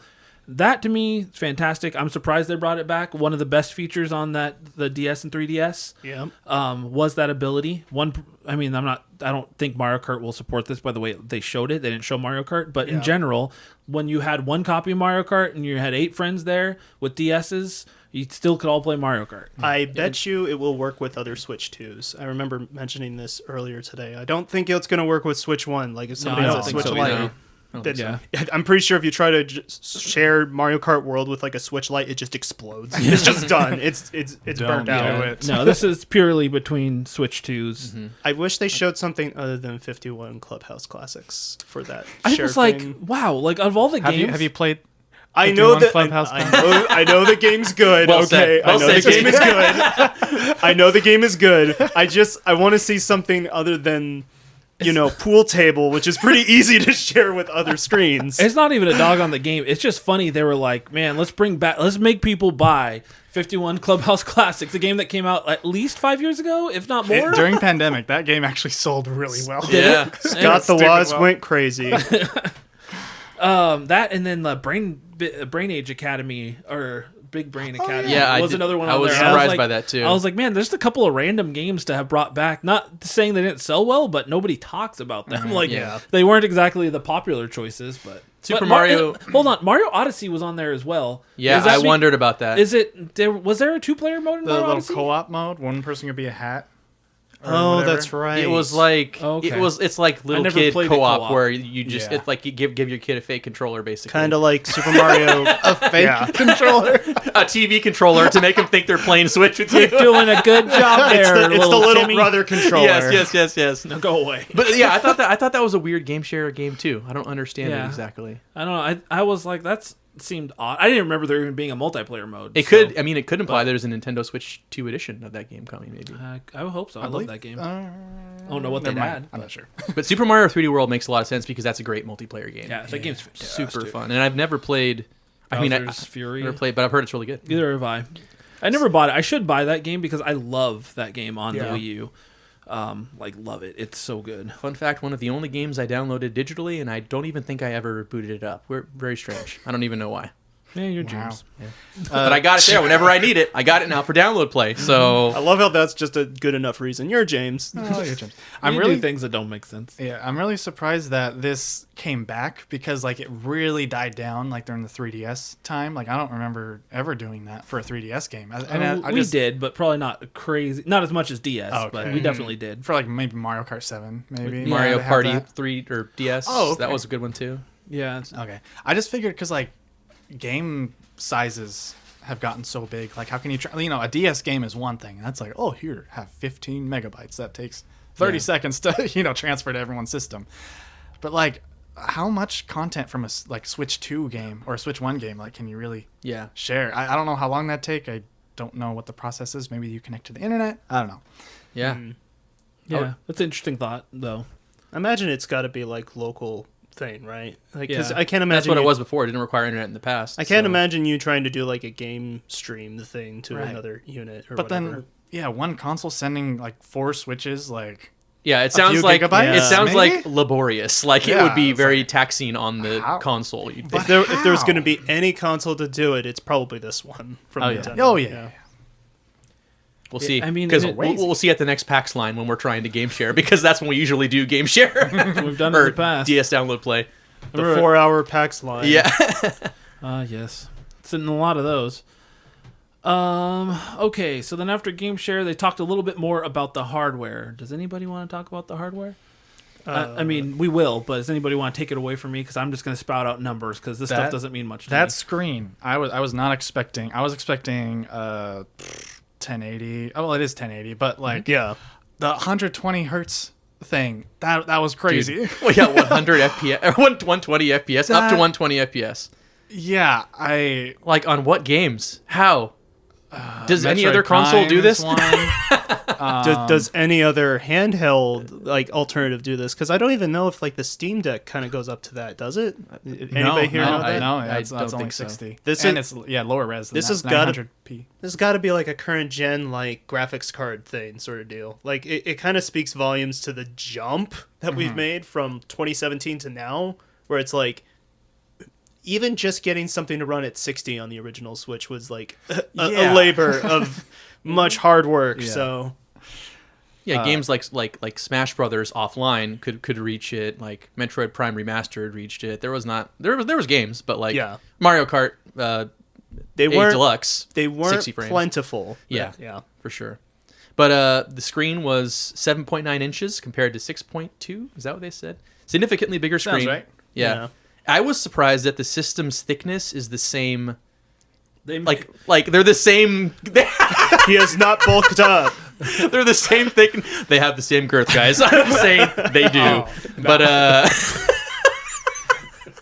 I honestly that did surprise me. Like it's just like they made it very It's getting clear late, guys. that they were the same thickness. well, that means that it might not feel as bulky and heavy as I was thinking it was going to. You know, James doesn't like heavy things. less effort I gotta make the better. Yeah, he talks about that all the time with the DualSense. 256 gigs built in. That's Better- great. Much Thank you. better than the 32. That's perfect. Yeah. But I do wonder how much of the system's memory that the actual UI is gonna take up of that. Yeah. 256. I can't imagine it's a ton, but I'm not crazy. Yeah. They didn't show UI at all, right? Like, No. They didn't show any. They- of You can see images of it though. Okay. Sorry, Chris. Yeah, it doesn't feel like it's much of a departure from the last UI. there's like a few they things sanded added. they sanded off the edges of the icons though. I'm so happy. They added a few things.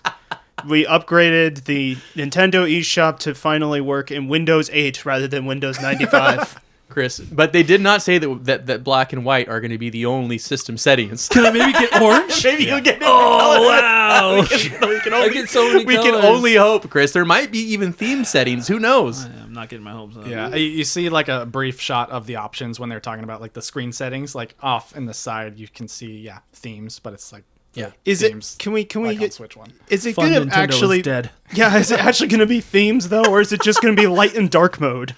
Because that's what it should Yeah, just that's be not really a called. theme. Whether there's like No. multiple like extra themes or not that weren't on the first Switch, I feel, and this is just me speculating, I feel confident. I want music.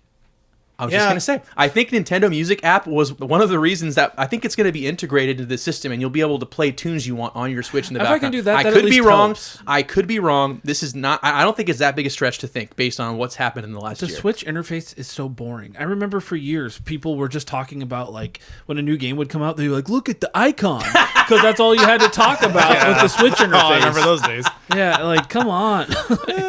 that's Versus, my like, complaint. 3DS and- I don't know. If I was betting, I would bet on the fact that like Nintendo Music app will be integrated into this and you can play what you want. I hope so. I I would wish I think. could bring my 3DS. Don't you think? Am I crazy to themes. think that, guys? I don't know. No, I mean, I think there's some logic there. I kind of wondered if, like you mentioned earlier, it'd be able to play it like when you're playing games and stuff. But I don't know. I'd love to. I just miss my 3DS themes. That's fair. Yeah, They were great.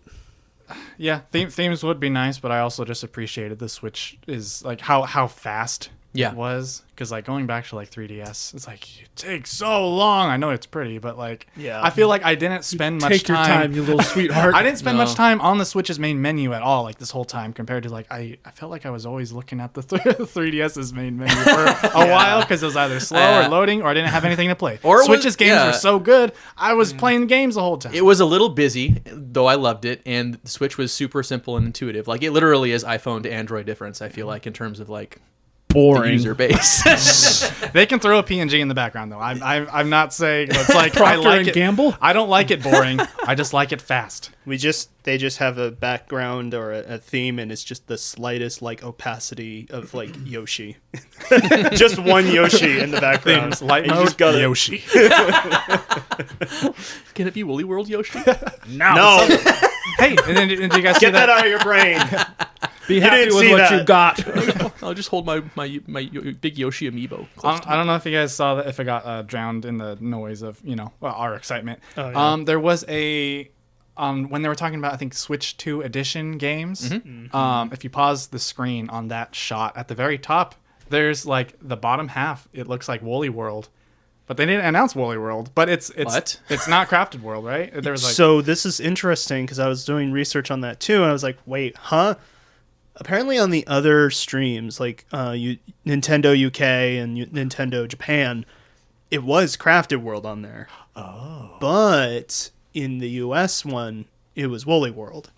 So the question is, did a Nintendo US staff member get the thing wrong, or what is Woolly World actually coming to the Switch? it might be a mistake then. My bad. Sorry to get you excited. No. But that we still don't know. That's the thing. We still don't know. All the other ones say that it was Crafted World, but I'm gonna be a hater real quick. Who cares? I thought people liked that game, I know. I'm just. but I know. But I'm surprised. Both those games I are just know. okay. Like, Yoshi fans are now just crying. They thought they were safe with Chris. Yeah. I love Yoshi, but Woolly. I'm sorry. I'm having trouble like between Woolly World and Crafted World. It's like, okay. I just wanted to point that out. I was like, hey, look, they I wasn't kind of announced it. I wasn't trying to poop on your parade. No, you're good. I haven't even played it. I don't even know. I just hear people like Yeah. it. I bought Woolly World on release for the Wii U because we were starved for games. It was good. And then I played Crafted World and it was also good. But neither of them are anything to write home about, and I don't think they reviewed high. Like, I think they're just okay games. There's a small amount of people who are really excited about it, but yeah, it's just a weird thing. That's one of the many weird things the U.S. Nintendo Direct had going for Rest it. assured, the Nintendo ninjas got the guy and did away with him. Yep, mhm. He's no never longer going to be seen again. no longer breathing air. This is what you get for bringing in Sorry, Woolly I World. pooped on your Yoshi. No, it's all good. Something I just wanted to point out, which might not be a thing. Well, there is 3D audio though. Hey, yo. Oh, Supports no. 3D audio. So what is that? Does PlayStation has that, right? Yes. So how does that? What is that exactly? It's 3D audio. Oh, okay. I think it's just supposed to be. So it is more like you hear the sounds where they're supposed to be a little bit more. Okay. the treble, the bass, and all the elements of audio are better balanced, they said, and Footsteps more immersive. differently. Yeah, Mixed. if you're playing a game where you have to be aware of your surroundings and somebody's coming up from your right side, you're supposed to be able to hear that and almost feel it when you're Right. listening. What's crazy is though that with the Sony, like PlayStation 5 for example, 3D audio only really works with like either TVs or speaker sets that support it or their branded headphones. What Nintendo is saying here, and what I at least kind of got from it, is that you're going to be able to hear like 3D audio even when it's like undocked, like when you're just playing it by there, which is like, that's kind of crazy. Yeah, it's kind of like the 3D part of the 3DS, but this is like the 3D audio. Like, Right. It's the 3D part of the Switch. yeah, I don't know how many of you like listen to that part of the presentation with like headphones in, because it gave you a little bit of a 3D audio sample a little bit, and man, it sounded good. Like you could actually I'll have to listen to it tell again. where things were coming from and whatnots. But yeah, excited for that just because it just means that the audio is going to be crisper all around. So Because I already have a 5.1 like setup. So like, how is this? Does this like effect work for like people who just have like a stereo setup or just a sound bar? That's a good question. Front That's a good speakers. Is that what they're question. saying? Like, is like it'll sound Yeah. good for like those setups, but like if you already have 5.1, will it just be? I can hear people like things behind me. I think Right. 3D audio is like a step above 5.1, so it might be there might be some compatibility issue there. You just have to plug in some more speakers around you. You're just gonna have to buy the new like speakers or like, whatever. like Gary was 9.2. saying, I feel like it's going to be more obvious when you have it undocked and you're playing it in front of you in portable mode. Yeah, I think. I'll have Or to if you're see. playing it with like headphones that Yeah. support it. I don't think it necessarily means it's incompatible or won't like enhance the sound system you already have, but it might not be as obvious if you already have a sweet setup. Yeah, Oh, yeah. I'll see what it sounds like. I'm kind of bummed though because we'll get into prices in a little bit. Yes. but on top of that, I might have to upgrade my sound receiver because Nintendo when they released the Switch, they cheaped out and didn't do like the licensed like Dolby surround sound thing. So they did this other one that's like, oh, technically it is 5.1. but you have to plug it in a certain way. It has to go directly into either your sound bars or your sound bar or your sound receiver. And so you can't just have your Switch connect to the TV and then your TV go out into like any old sound system. It has to be an HDMI sound anyway. So now this my sound receiver it doesn't do 4K or 120 frames 120 hertz. You missed the part of the direct where they specifically said, Jaiden, it's time to upgrade your audio equipment. No, I was that's like I was also It'll only cost $80. And it's specifically aimed for Jaiden. So it's like, okay, do I plug this in my TV, get the 120 frames, but then lose my surround sound? I can't go back. I need my surround sound. There's some sacrifices you should being make. a sound snob like I am. Audiophile. So anyone complaining about the price, just know Jaiden has to pay like $300 or something more. Feel for him. I'll Sorry, do man. it because Cry now. Yeah. Sorry, bro. I will say I was a little surprised.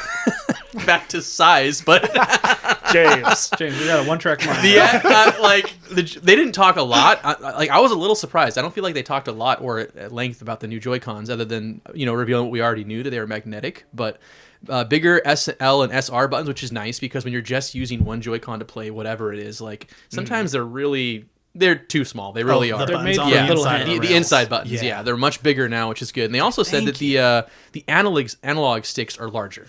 You notice they didn't say there won't be kind of. drift. They did not, didn't. They but- also didn't say that they're Hall Hall effect effect. either. Yeah. We'll see. I laughed when I heard that. It's like, they're bigger. I'm like, what does that mean? We're really going to test the tone deafness of Nintendo. If there's still drift with the Joy-Cons, people are going to be so upset. Oh man, myself included. But I don't think there will be. I have to believe that they addressed that.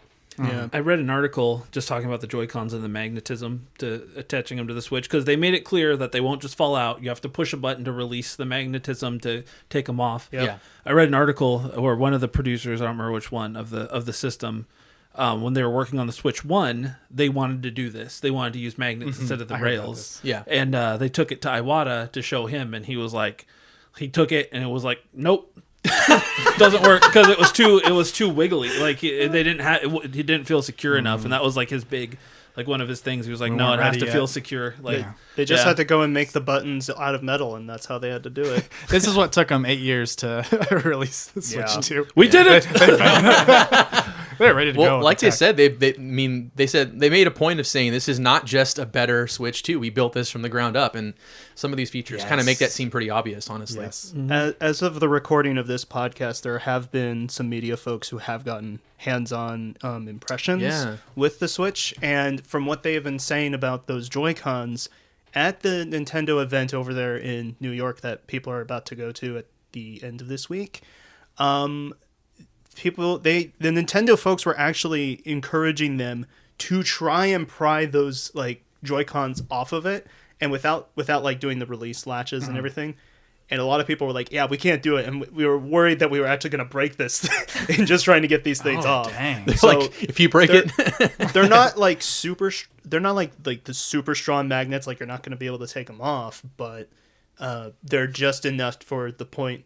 A lot of people are saying that this Switch feels stable when it's kind of like in handheld mode versus like the Switch where it's like, you never really know if those Joy-Cons are gonna really like. Yeah. When are they gonna go? Yeah. When are they gonna slip Let's out? be completely real, especially the older Joy-Cons. They're pretty loose, and they kind of just come off sometimes. At least that's been my experience. Oh, I have worried that one day when I'm playing a game on my Switch, those things are just gonna bend and you're like, yeah, exactly. Oh, dude, no! It literally happened in the bathtub a couple months ago.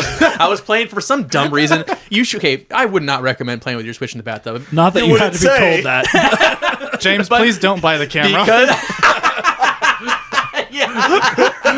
it would work too because I got a USB-C on top of the system. I installed a shelf special in my bathtub. Okay, guys. James is about to open once his again. OnlyFans. Oh no! This podcast does not recommend taking baths while playing with your Nintendo Switch, but if you do, because I often do, I think these magnetic Joy-Cons are going to be much better because literally a couple months ago, one of them came loose and I literally dropped my Switch like this and I caught it with my left hand, like almost like a waiter catching like a. And James never moves It was like that fast. Spider-Man. yeah. Yeah. Nice I reflexes. caught MJ on this side and I caught my Switch on this side. You try to shoot a web to see it. Like, oh no. Up and away. Web. No, A lot but of Spider-Man references. I'm just saying, like, let's not act like the sliding Joy-Cons, which admittedly were pretty cool. Like, it did feel good clicking them in. Like, it was something palpable and just fun and, I don't know, just satisfying to click them in. They were not always that secure, even when they were new Joy-Cons. No. No. And it just felt a little like flimsy. And never felt like solid. Yeah, So I agree. I'm down for that. As long as these magnets are strong enough to like, if I can hold this with one hand, like sideways, and like maybe like, you know, like, and it doesn't like come flying off, you know, like that's as strong as they need to be. That's what I've been getting the impressions of from people who've had hands on and stuff. Like, it seems like Nintendo really wanted you to try and go out of your way to try and break this thing when they gave you this thing. They're like, just try. We know you look at that kickstand. Just try it. Just try it. It's like Try breaking this one. people used to do that with old Nintendo hardware where they would like take it, they'd flush it down the toilet like 3 or 4 times and it would still run fine, you know, kind of stuff. Drop it off but like a 10-story roof and they'd pick it up off the ground, it'd still be running fine. You know? Drop it in the bathtub. Drop it in the bathtub. You see, that's kind of the one thing that the original Switch generation kind of felt really almost a little non-Nintendo in that way. Yeah. Is that Yeah, it was some of the very stuff odd. was not like... Totally agree. Sturdy. No, it wasn't like that typical Nintendo sturdiness. Like, even if you go back to the Wii U, some of that stuff is still working pretty decently, and it's not breaking as much as, like, how many people have we heard multiple pairs of Joy-Cons? Exactly. And it's Yeah, just the left one. It's just so they can get that left one. Yeah. Oh, Probably because man. you're using the analog stick on that one more often. I don't know. But I think these Joy-Cons are really cool. At least Yeah. my initial impression is, And let's go. they double as mice. Yeah! So they finally Let's go. confirmed that and showed it off a little bit. Yes. We playing with Mies. We're Mises. Also, the dock has a built-in fan to keep the system cool. Yeah, and just when the Switch is outside docked, of it, I guess that'll do. It's more better than nothing, I guess. I guess that's probably like where the console vents or whatever the heatsink is. So, yeah. Digital Foundry, I think they pointed out, like, I guess that's maybe just to, you know, kind of keep it a little cool. And like when you pull it out of the dock, like it won't be like burning hot. Like sometimes, you know, some of those games you play, like, whoa. it's on fire. After playing okay. Tears of the Kingdom. Yeah. Seriously. Tears of the Gary. Legit. Yeah. This is pretty cool. Can't wait for that Nyko fan to be installed. Let's go. Yeah. The old fan controllers that had them built in. That was the brand. Oh, you know those yeah. terrible like Wii third party brand. Nyko was Yeah. everybody had one of those. Okay, so then they also showed off at this point Nintendo Switch 2 Welcome Tour. Hey. So I watched in the treehouse today. I was like, because I saw them announce that, I was like, oh, that's cool that it comes with the console, but it doesn't. Yeah. This was kind of like for it. this was the first wah, wah of the direct And right here. then I watched the treehouse today of it. I don't know if you guys did too, but as I'm watching it, I was like, if this is any more than $10 max, Yeah. why would anybody buy this? It is literally a tech demo. Even Yeah. people kept making the thing where it's like this is like Astrobot, but I'm like, no, not a Astrobot was game. This is Astronaut. This exactly. Yeah. It's like Astrobot, of course, is awesome because it does all the features and you get to learn about the stuff. This just looks like you're touring a Nintendo museum, and the first thing I thought of in my head is the same thing Chris said. I'm like, oh, so this is their pack-in thing. This is what you're going to be able to open it up and see all this stuff. And I was like, and this paid edition. I'm like, what? Yeah, it not being free is wild to me because I guess it has a decent amount of content, like watching what they were doing, there? but it doesn't look. Yeah, I mean, it's dumb. It's like really a didn't tutorial. look like- yeah, It's literally a tutorial for the console with some extra. You only details need and one a few person to minigames. buy this, get all of the information that it tells you about the see it on Switch, YouTube. and yeah, exactly. Just do that. Or you hope it's a game that's compatible with GameShare, even if it is a cheap game. You know, because then at least you can share it with your friends, perhaps, and then But they don't won't have to pay. care. Yeah, I mean, It's, I don't disagree. This was the packing game that isn't the packing game, and that's a little I upsetting. think it not being a packing game was just a complete Yeah. utter loss. It makes no sense watching them. I just don't understand. I watched about 20 minutes of the trailer of them going through different little. Guys, we should bet on what the price things. is going to be right now, because like it's going to be more than $10. Yeah, I think but it'll be more than it shouldn't $10. be. They're going to be like Go. $19.99. okay, he says $19.99. What do you say? What do you I was say? thinking $5, but now you guys have. You're making it. No. Go with it. You're the $0 and Price is Right. Okay, I'll stick with that. Yeah, no. I mean, like, you're saying something that actually it should be, but That should be free. But gonna be- it should be free. That's the It's problem. gonna be max, It's gonna right? be 10 min for sure. I'm gonna say 15. I'm gonna say $15. That's my guess. I $80. So, this and Mario Kart World's gonna make you bankrupt. And physical's 90. Why do I need it physical? You just do. Oh yeah, by the way, there's no physical version of this game. Wait. Apparently, it's just digital. Wait for This game? Yes. That term is very loosely used Well, here. I will say though, Yeah. I did think of this, and I thought there was a good point made on Twitter. First off, this isn't unprecedented exactly because, obviously, well, with the Wii and the Wii U, there was a pack-in title, Wii Sports, and then Nintendo Land, both of which are beloved and wonderful. Nintendo, their tech demo, for lack of better words, would have been 1-2 Switch. Mm-hmm. That was a paid title, and it cost the same as every other game. So this is not exactly unprecedented. yeah. Nintendo doesn't really like pack-in titles. Like, everybody's been kind of like going back through Nintendo history because of this whole thing. Yep. Everybody mentions Reggie. Yep. Everyone mentions how he fought tooth and nail just so that America could get Yep. Wii Sports. I was going to make that point. Yeah. That's a good point. And yeah. he really tried to make sure Xenoblade came to the Yeah, United States. absolutely. Yeah, I'm glad he did. If it wasn't for No, I'm him, kidding, he I did. mean, I mean, he kind of did, but yeah. But yeah, like he did. He had to fight. He literally had to fight Miyamoto, the legend, to get Yes. Wii Sports on the yeah. So Mhm. they don't like they don't like people getting their hard work for free. They just don't. No, And I get it, but this doesn't look What like. about Face Raiders on the 3DS? They are Picto games. Chat. Or the what was it, the augmented reality Swap Note or cards. something like that. What was it called? Oh, that was fun. Swap Note was cool. Flipnote Studio. I've spent way too much time on that. Yeah. One thing. Because you're creative. Oh, yeah, I guess so. One thing good to come out of this was when they were talking about the Rumble on the Treehouse thing. Like they said it is. They call it HD Rumble 2, which that Sequel. was So I not 4K Rumble. that's 120 frames per second Rumble. That's like one of my biggest like complaints about the Switch. It's just like the really weak Rumble. And I feel like no one else is complaining about it as much as I am, so I guess I'll admit that. But I love this. Like, I want it to rumble in my hand and not buzz. It's at this light, like like when you're playing at night, you hear that Wow, noise. you practiced that, didn't you? That was pretty good. I know what the sound is. It sounds like that, right? Jaiden's does. voice You- impression it does. list. The Nintendo Switch vibration sound. But when you're playing it at night, it's like you just hear the noise, and it doesn't really like feel like rumble. And then like I've been playing on my Xbox a lot more recently, and that thing shakes. It's so good. I love it. you shake. So I'm like, please give Shake us it, more shake of a it, shake rumble.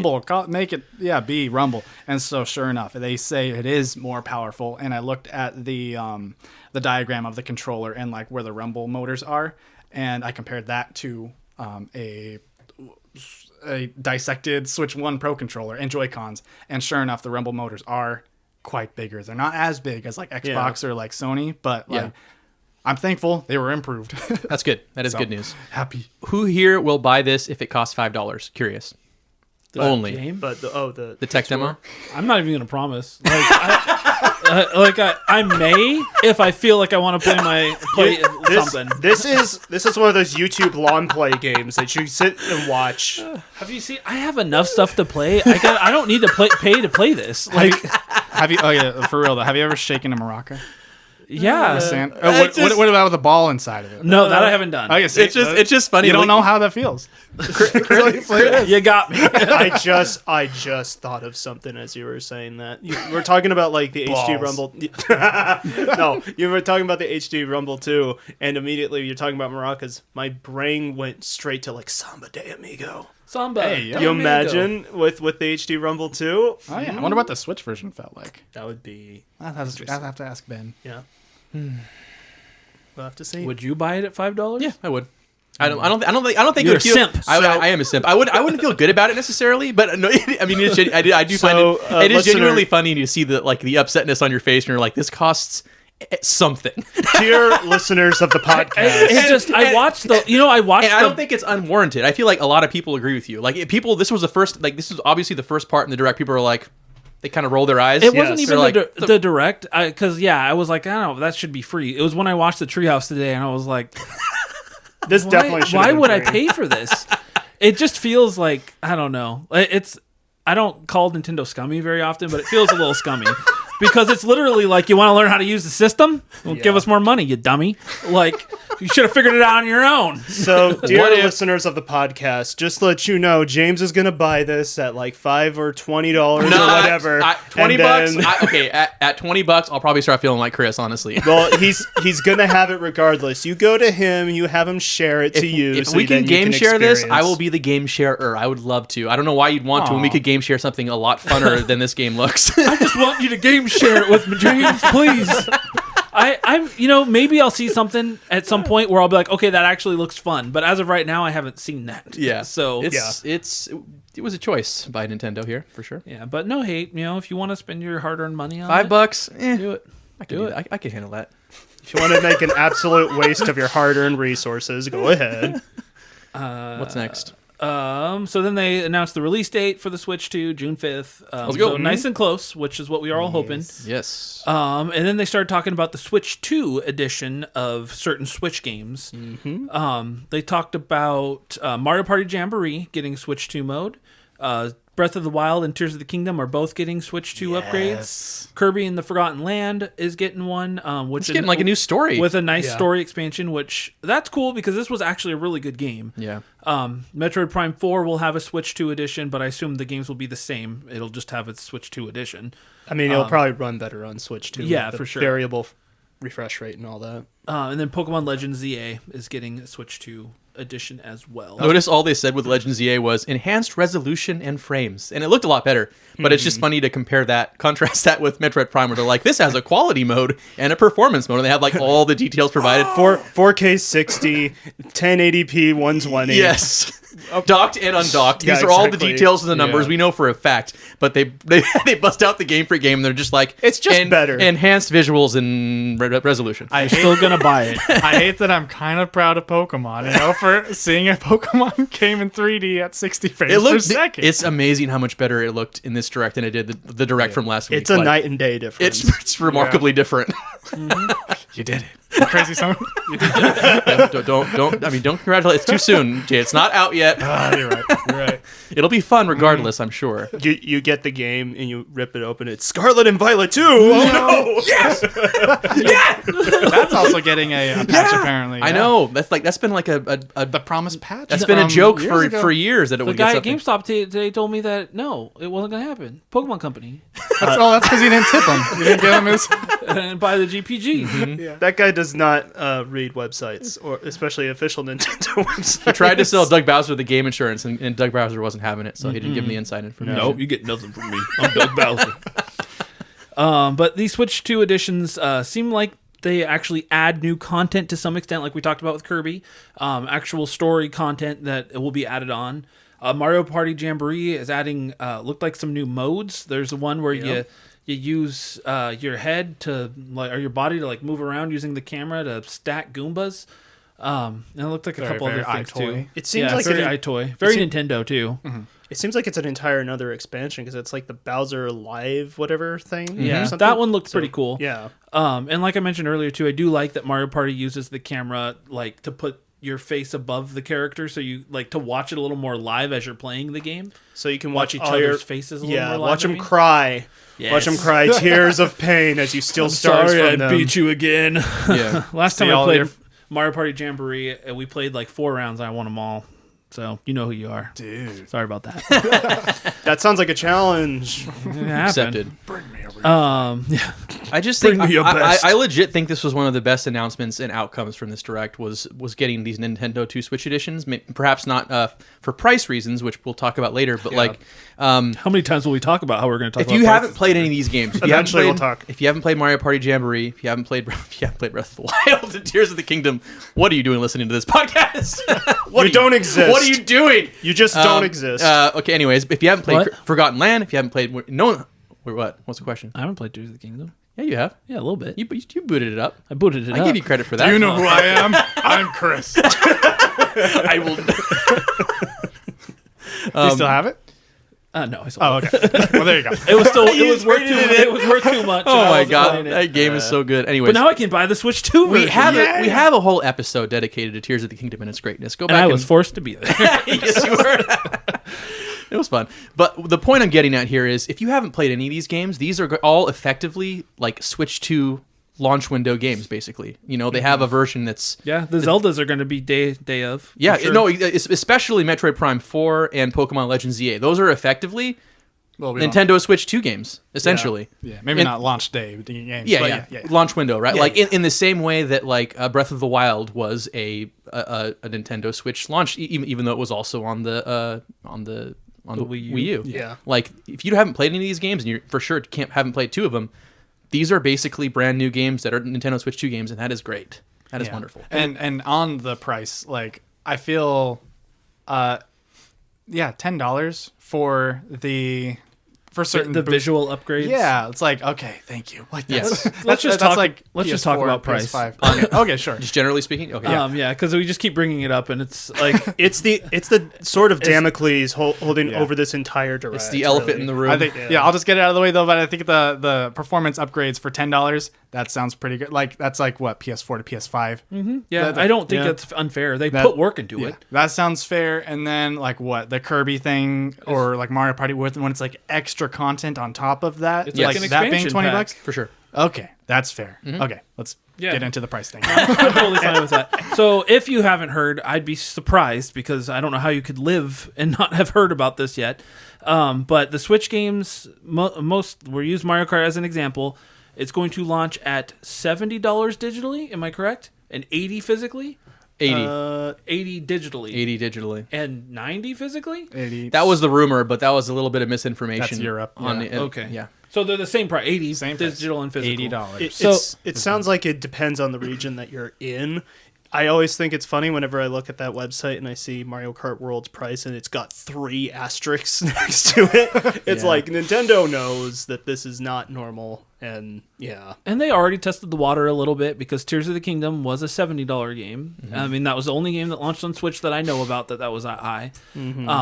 But obviously, we've been paying $60 for years. Since the PS3 360 era, its games have been at the high price, other than collector's editions and stuff, $60. So yes, it's a bit of a system shock to have to pay more. But I Sticker also shock, yeah.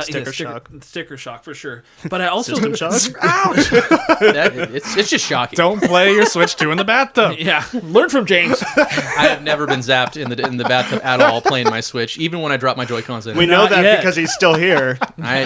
In fact, I feel like I'm stronger because of it. And cleaner. What are you saying? Like every time you get closer to death, you just power Get a little up. stronger. I just If only think melee that, players were like you. Sorry, what are you saying? Yeah. If only gamers actually took showers and baths sometimes, like me. Makes me one of the good ones. Oh man. he's one of the good gamers, guys. Y'all hating on our fan base, on our listener base Guy, here.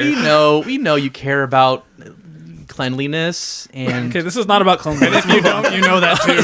We're here talking about Switch 2 prices, James. Don't derail us any further. Don't make me use these scissors that I've You've been been playing holding around those with. scissors and playing with them and scaring me. the first time you picked those up is when you were talking about the tech demo. Yeah, I'm just saying. I had to. So for me, the price, I don't want to pay more Yeah, for a just game. let's be unfiltered here. What are your The thoughts? fact is, I don't want to pay more. Who does? Yeah. It'd be ignorant and stupid to say like, oh yeah, I'm excited to pay $10 to Yeah, $20 that's more per game. Great. I don't want to. Hooray! This was the best announcement of the Switch Direct. But at the end of the day, like, Video games have only gotten more expensive. Yeah. And the price of games has not gone up in 20 years. Yes. That's pretty impressive. Also, the price, like, when you really sit down and consider the amount of time you put into most video games at the price that you pay to get them, and compare that to most other forms of entertainment. I'll use movies as the most basic example. If you go to a movie, one person, and you pay for a ticket, it's like $15 for most theaters now. For one person, that's no snacks. That's not going with your family. You're paying $15. That's before tax too. Yeah, and you assume a movie's 2 hours, $7.50. You're paying $7.50 an hour for 2 hours of entertainment. Yeah. Okay, people don't complain about that much. Like, Yeah. but you're buying a Switch game. Once again, I'm not defending the fact that they're going up because it sucks. I'm defending the fact that it kind of has to happen. Yeah. But when you buy a game, say at $70 as a new base, and you play it for at least 10 hours, which you'll probably do. It's like $1 an hour. That's, I mean, come on. That's the same price as a 2-hour movie, as you pay for 2 hours of a movie. My point is, people are ridiculous. I don't get it. Like, yeah, it's upsetting. I don't want to pay that much more. It might make me think twice about buying some games sometimes, especially when there's a lot coming out at once. But I mean, there's a lot of money that goes into video games, and that's like only the base reason, right? Like, those are all great reasons, and it's like, and a couple I didn't even think about. But like, the fact is, you have to consider the climate of the world right now. Like, it's really rough. Like, it's not surprising at all. They were probably considering all kinds of factors when they, that are baked into the price of just. Let's be fair. This is the only game that we see that is $80, right? Like, I think the Kirby is too. Okay. Plus 20, like to 60, but yeah. Yeah, like we had heard months ago, there was rumors that they had shifted their manufacturing of the Switch to like Vietnam or what was it? Some other country in order to avoid excessive expenditures. They were also factoring in like tariffs that have been rumored for a long time and that now have taken effect all over the world. Like, and are even more widespread than they probably initially predicted. Yeah, too. And those tariffs will probably make the prices even higher, honestly, down the line. It wouldn't be surprising. Well, it's happened across the rest of the tech world. I mean, obviously a lot of the listener base here kind of plays console, but if you go anywhere as for like PC gaming and stuff like that, there was a whole fiasco, like even before the Switch too, like a month or so ago, a new graphics card from AMD dropped. They had an MSRP of like $599 for just what they were going to have, like their standard like 9070 XT. Only to then people to kind of realize when the manufacturers got it, like PC gamers, they're used to like, okay, this is what the graphics card is. The manufacturers are probably going to add like $100 or $120 more on top of that because they add all these things to the boards. Well, when they got the price that morning, I even was kind of in the midst of this as watching it. It was like $700 or $800, somewhere up to like a $900 for a $599 card. So, and a lot of people were wondering why that was. The big suspicion on that thing was the tariffs. Kind of just naturally, because these boards are being manufactured in like China and all those areas that are being affected by tariffs. It's a big thing. Not trying to get political here, but I mean, it affects it affects something that is our hobby. It's our passion a little bit. So I think for a lot of gamers right now, it is a bit of like, again, sticker shock, because this hobby for a long time, as Chris has said, has not been affected by that. But now we all got to feel the pain that it is to pay like $8 for eggs. Because now we have to pay $80 for Donkey Kong. You just suck it up and you buy the eggs because you got to eat. You what loser. am I going to do? Not buy eggs? Not buy gas? Do you want to eat? You pay the price. Yeah, if you're complaining about the price, you're stupid. We all have to do it. We all have to do it. Okay, and then you just set aside the tariffs, which are a thing. You can act like they're not a part of the equation. They absolutely are. They're probably baked into the price of some of these games, maybe even the console. But the console price doesn't seem like an issue to many people. Like, that seems fair. It's close to what people kind of predicted. A lot of people were predicting on the low end like $399. Yeah, I think even I was predicting that at one point. But so $450. That doesn't seem insane to me. No, and considering what we're getting hardware wise, it's like it makes sense. It's actually at a loss. 10 times the console that the Switch was. It's better than the Steam Deck, and it's not much more expensive than the Steam Deck is now. No, I think entry level Steam Deck's like $400. Yeah. And if you're not even considering tariffs, let's just set all that aside. We have near historic levels of inflation. The yen, the currency in Japan is super weak compared to almost everywhere else that's like a first world country. Like, duh, it's going to be more expensive here. And by the way, because of that, did you notice too that there is now a Japanese only console? Because people were probably going to try to circumvent this. Go, oh, I can just buy the Japanese console, with conversion rates that are much better. But there's literally a region locked Japanese Nintendo Switch system now. So like, you could go and get a Switch or a cheaper Nintendo Switch too, but it would be region locked, which I wonder how that's going to affect. You need a Japanese account, I believe. Yeah, is that what it is? Yeah. The other thing too is that like, I mean, in Japan, as far as like people have been talking about it, and I even kind of see this in Korea a little bit. People who play games, they don't own consoles because they're too expensive. They're too expensive for them to have as a platform. Like the most popular consoles over in Japan and stuff, it is the Switch. Mm-hmm. So it only makes sense for them to then try even go even a little more affordable for that market that already is not buying into the PlayStation 5 or Xbox. Yeah, very much. Yeah. I don't want to keep on this topic for too long, but dude, final thoughts on prices before we move on. Half these people, more than half these people that are complaining about the price, and it's like they've made it the entire narrative of this console, which is a little bit of a shame. Like they're the same people that are playing Fortnite and spending $20 on cosmetics or a skin. So you guys, I don't feel an ounce of pity for you. We have. I agree. I don't feel it. I don't want to group everybody into that group, but that is the majority of gamers. Call of Duty, Fortnite, and the popular games, and Marvel Rivals, and they are spending money. I'll admit, they are. But that Invisible Woman skin, though. Hey. I'm just saying, they got no problem spending ridiculous amounts of money on these microtransactions that are honestly more expensive than the difference of what a Switch game used to cost to what it's now going to cost. Like, you're not wrong. People spend money on what you want to spend money on. So people I don't spend want hundreds and thousands of dollars on microtransactions, but complain about $20, $30, $40 literally things. a $10 difference from what was a $70 game to now $80 game. I don't want Well, this. and I saw a price really like a list of the games that had their prices next to them. The only two that were 80 were, like Jaiden said, Mario Kart and Kirby. Most of the rest of them were still set like 60 to 70, and then Bravely Default Remaster was 50. It's weird. I don't know why that's so much cheaper. But. So, because that's essentially a 3DS game being brought over. But they still remastered it, put the work into it. They could have probably charged $60 and people would have paid it. Yeah, that's probably more on Square. But again, it kind of goes to the thing too, and this will kind of be my final thing on this. A lot of people were expecting, especially this year, as far as just general gamer culture, for GTA 6 to be the one to like break into the big thing. I've been hearing that for so long. That it was going to be the $100 game, and it's going to set new expectations. The fact that Nintendo did it first before Rockstar is kind of insane. But it's been coming down the line for a long time, and I think everybody's reaction is just the knee-jerk reaction, and also kind of compounding on the situation, just financially speaking, that everybody is kind of in at the moment. It is. At the end of the day, it is honestly a commentary. Everyone's feeling it. Everyone's feeling the squeeze. I think the internet just loves to complain, and one person says something, and all of the lemmings just go, "Oh, okay," and they follow suit. It's like zero critical thinking. Literally at all. have your own. And nobody expects you to like paying $80 for a video game. No, we don't. I don't want to pay extra money. Who does? Yeah, nobody does. But shut up. And it's really what it comes down to. Like, God, I don't want to look at everything about the Switch 2 right now and just see $80. I'm like, shut up, God! Like it's driving me. I want to be happy about the console coming out. You know, that's going to avoid these things. That's all the comments are going to be on the Mario Kart World Direct here. It's on everything. Like literally.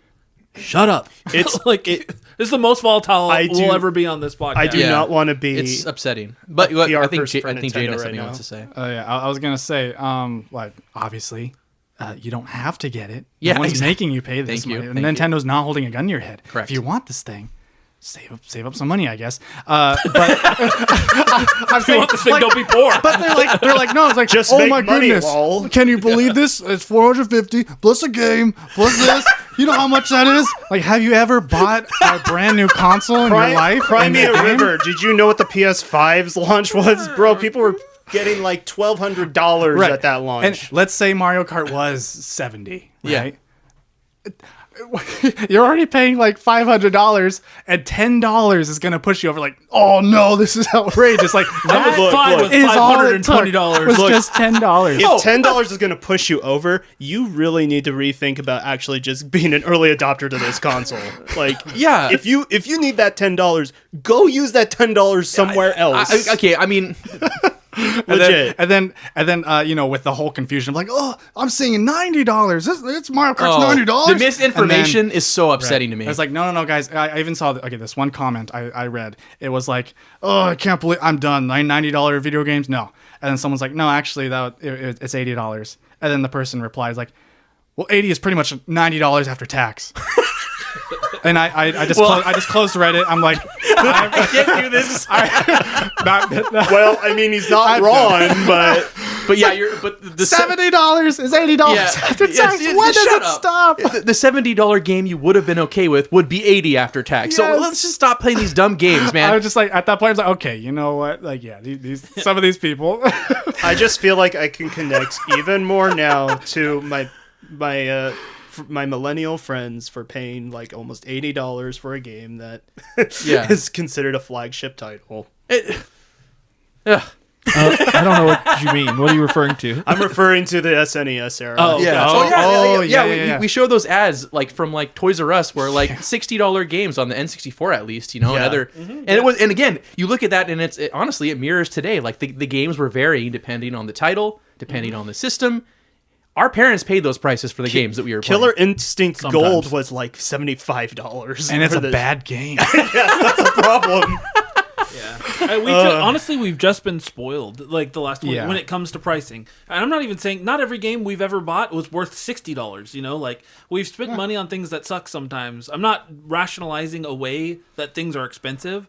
I'm just saying, like, come on. On the flip side, I think Nintendo probably could have seen this coming, but they clearly wanted to test the waters because they know that things are heading in this direction. They definitely saw this coming because they didn't add it into the Direct at all. Oh, they didn't want prices to be the narrative at all. Even though that was the main thing after the Direct was over, everybody was like, We didn't even price? say that. Price where? Price who? Again, GTA 6, which honestly wouldn't like be an insane thought if it actually ran on the Switch 2 now that we've seen some of these things, but $100. like it's gonna go for an insane $99. It'll be the new benchmark for like expensive video games. And how much complaint do you think you're gonna hear at that point? Honestly, let's be real. How much complaining are you gonna hear? I mean, people Can have I kill already... hookers in Mario Kart? I don't think so. I'll pay $100 for this, but this is not a $100 game. This is a Yeah. Anyway, next they showed off. That was fun. yeah. Do we all feel like better? Like That was just a little almost bit? the same amount of time as we spent on Tamagotchi. I've honestly been raging about it in my head for the last 24 hours. I'm like, every time somebody brings it up, I'm like, shut Chris has been a pressure cooker this whole time. Oh God! I don't have like an endless amount of money. I do spend all of my excess money on video games, so I'm sure people might think I have more money than I do. I don't look forward to paying more money. I do not. But Let us be just clear. shut up. I'm gonna do it. Nobody and I'm here gonna at play this the game. table. Let's and go. I'm gonna like it, Guys, I feel like we're all closer after this conversation. Like the fact that we're all on the same We're all on the wavelength, same we're all on yeah. the same wavelength here is pretty. thank you. That's pretty. It makes me feel kind of warm feelings. Look at us. We're like brothers, We love only spending $80 closer. a game here. I can't wait to spend $80 on a game. Woo! Oh, we didn't even discuss this, guys. The bundle. It makes the game $50. The bundle makes it $50. I don't want to hear anything. If you want to spend $80 on Mario Kart, get the bundle, okay? Gosh, get the bundle. And I'm not a digital guy, everybody knows that. But I'm gonna buy the bundle because I'm gonna save $30 on Mario Kart. Yes. And frankly, if there's any game on Switch I wish I had bought digitally that I didn't, it was Mario Kart. You think there's going to be this and like, Animal Crossing, but I did buy that digital. there's going to be like this little weird discourse like can you imagine like kids on the playground? It's like, oh, we just got our Switch 2. Did you get the one with Mario Kart? No. What a loser! Is gonna get I'm the just Mario playing that Kart tour one? game. My parents only thing bought I me can the afford. Switch Tour, Thank though. God it was $5. You want to shake my maracas? Oh man. Although, okay, on the flip side, if the bundle is hard to obtain, then the haters will have a little bit of ammo, honestly. Okay, so talking a little bit about that, because I wanted to bring this up as like, how do you purchase this thing? Because we're trying to talk about prices. It's a little close to that. Eventually, we'll talk about games. Eventually, so Nintendo Switch Online members are actually able to register their interest for the Switch. Yes. What I really actually like that Nintendo is doing is they're copying Sony's model back from 2020. I did not expect that. No, I didn't either. I remember the absolute George of the Jungle gym that was trying to get Mario, or not Mario, but like the Switch on like day one, you couldn't find it anywhere. Some people were able to get like pre-orders or whatever, but I remember literally going throughout all these different stores trying to figure out if there was any like, midnight releases. Oh, yeah. Or whatever. Standing out in the cold on March like 3rd at midnight was a core memory that I'll never forget. But yeah, the fact is that they have an email list, and the eligibility is actually kind of smart. A lot of people are like, oh, well, what's the email going to do? Okay, so here's the prerequisites, because they're only gonna send a thing out if you're eligible. Mm-hmm. Here's the eligibility requirements. You have to be 18 years or older. Check. Yes. and the thing physically count? Not mentally? yes. So like whatever you registered on your account, I'm guessing that's what they're going based off of.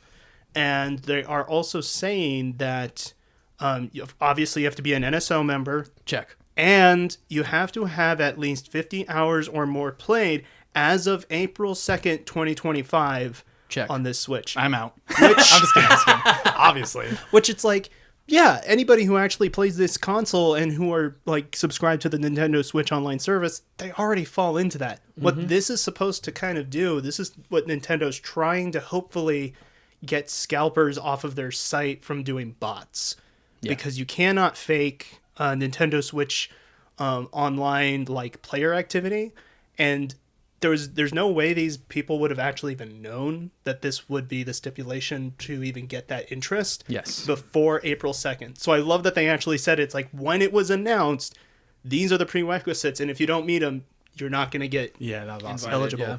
Yep. So how's that going to play out? We'll see. I think it's probably going to be a better experience than what we had 8 years ago. Yeah. Well, the interesting thing is, it seems like, well, it doesn't seem like it. They basically spell it out right that the whoever the person is, the account holder, the person who pays for the NSO membership, they're the ones that get priority. So if you're in a family of 8, for example, which I am, it seems like the account holder gets, which is me, gets priority.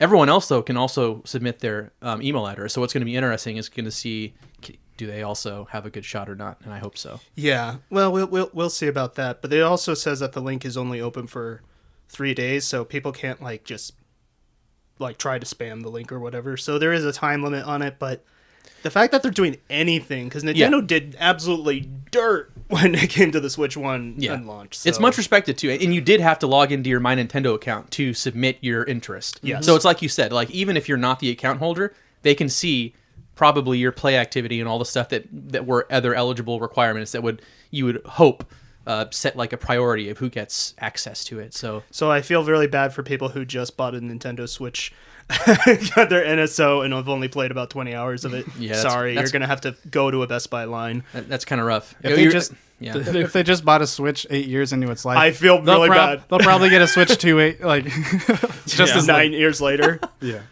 All I know is if you're trying to buy it like on Target or Walmart, the websites or something on come next Tuesday, I feel bad. It's going to be bad because Yes. I tried to buy Pokemon cards the other day that way, and it doesn't happen. It does not work. The bots control the ecosystem entirely. It's just really sad. We are all being taken over by robots. Yeah. All right, we have a lot more to talk about still, so let's start going. Oh my gosh! Next was Dragon Drive. I like this. Drag X Drive. I like this a lot. Okay, why do you like it? Go ahead and tell us. Dude, it's fun, dude. It looks a lot of fun. Like, so, I mean, at first we were all kind of like surprised by the concept of it. It is 3-on-3 matches or maybe more of wheelchair. 3-on-3. Wheelchair basketball. Wheelchair basketball, as it is officially called. Using mouse controls. Like, so we're gonna all have to learn our Joy-Con mouse like the motor skills with this game. Like, how much like traction do your legs have? Yeah. This thing, man. Yeah, like I think that is the one thing about this is like, are they gonna sell a Surface or something that makes it a little bit easier to play games like this? Or a special wheelchair. Oh no! I can't wait. Wheelchair con. I can't wait for the third-party anime mouse pads for Nintendo Switch. Oh no! I don't know. I watched this in the treehouse, and honestly, it just looked like fun to me, dude. It looked like fun. I thought it looks fun. It looks a little slow. Like, it doesn't look as fast as Rocket League, which I think is what makes Rocket League fun. Mm-hmm. But I'm interested. Yeah. I'll put it like that. But it does give a little bit of ARMS vibe to me, which ARMS was fun, but it didn't land with most people because of the forced controller method. Yeah. But I guess ARMS did let you change the controller schemes, but I don't think they told people that. I do like that a certain, definitely a minority of the population has a game that kind of represents them. That is honestly really cool. I thought that was That is cool. very cool. And it's like it's an official sport. It's in the Olympics, or the Paralympics. So The only thing that I have a downside about that game is it does look very kind of like color-wise, it looks very drab. that's fair. Yeah. It's It, a little it doesn't Reminds look me of Metroid Federation blast Force. ball. but even that had like splashes of color, right? Like, but this just kind of feels very. A lot of people said it felt very like tech demo-y. Yeah, so I it definitely. I think that's fair. 100%. It is. I think that's fair. It is the game to show off the mouse capabilities. Yeah, not for the sure. actual tech demo. Not showing off the graphics of this console. No, No, not at all. It's not It's pretty basic. not super Bare pretty. bones. Like this could be on Switch. I feel. Yeah. Oh, for sure. I think so too. Well, I mean, outside of the Other mouse, than the mouse thing. Yeah, I'm that's the one dumb. thing. But graphically. I'm stupid. I don't know. This Yeah. this is a game that I think I'll probably get just because I like basketball and I just think it's kind of interesting and I want to see how it plays. I would like to play it. Will I necessarily purchase it? That's a Can you question. imagine if it has shared play? Then Yeah. you can play it. No, that would be game sharing all the tech demos. Dude, that is the game to game share. I'd say that. Let's go. If it has game share, I don't like basketball very much, but have you ever ridden in a wheelchair before? It's kind of fun. that is true actually. You start doing drifts. So after Dragon Drive, they did the first of two third-party game showcases, I guess, or sizzle reels almost, what they actually talked about a lot. So this one was cool because they had different representation from these different companies come in to announce a lot of them. They started with Elden Ring, the Tarnished Edition, which that's a pretty big deal. To see it work on the Switch and possibly run that as well as it looked like it does, Yeah. that's pretty impressive. It's definitely taking some compromises, but Elden Ring on Nintendo is great. Yeah, and the idea too of Nintendo has always been more of a social system than your PlayStations, your Xboxes, your PCs. Like, doesn't mean they don't have social aspects, but Yeah. Nintendo, like, I think in Nintendo, I think of having friends over to play GameCube, Wii, or like taking your DS with you and playing with friends and stuff. Pokemon obviously being huge. Mario Kart. Elden Ring had a decent co-op mode too. Yeah. That I think was kind of underrated, but I think I see the game chat feature on the Switch 2 being used more than it was ever used to play with friends on Elden Ring, because you can't really play together, but you can kind of play together. That's like all from soft titles, but I'm kind of wondering if this means Night Rain is going to be showing up as well, but we didn't see it. No. So- I mean, this is literally a modern gen game that's going to be operating on the Nintendo Switch 2. That's kind of crazy. That's crazy. Contrast this to remember Wii U's presentation where they knew they lost a lot of third-party support at the end of the Wii's life. It's like, no, guys, look, we got some third-party support. Yeah. But it was like not the important ones. There was no GTA or Assassin's it's like, Creed and here, Call of Duty have was the important Darksiders stuff. 2, which I didn't even know what that was at the time. yeah. Mass Effect 3, which is the conclusion of a story. You need to play the first two. And that- at the Yeah. time, it's like people were Nintendo not, fans aren't gonna. Yeah, it's like Yeah. you got some, but not the ones that like really mattered. Whereas like this, like Elden Ring, that Yeah. was one, and we got like some others too, as we'll get into. That I'm just like, I was expecting it, one of them hopefully, but we got like so many. It was Yes. pretty surprising. These next ones were cool because they all had developers come and talk about how it's coming to the console. So Hades 2, what's the team that does the Supergiant? Yeah, Supergiant. Somebody from Supergiant came to say that Hades 2 is coming to the console. Somebody from Capcom came to say that Street Fighter 6 is coming to the console with amiibos that are going to come for it and amiibo cards, which I thought was Yes. cool. Oh no! I thought I was free. You'll never be free. Also, it's gonna come with like the expanded edition. Like, I don't play Street Fighter, but So- it sounds like all the DLC characters are gonna be included in the price. Season 1 and 2. So this is gonna be Street Fighter, the like Fighters edition, I think is what they call it. They get a new splash art. They always do this when they're about like a few years in, where they give you the base game, Season 1 and 2 with all the characters and DLC sort of added.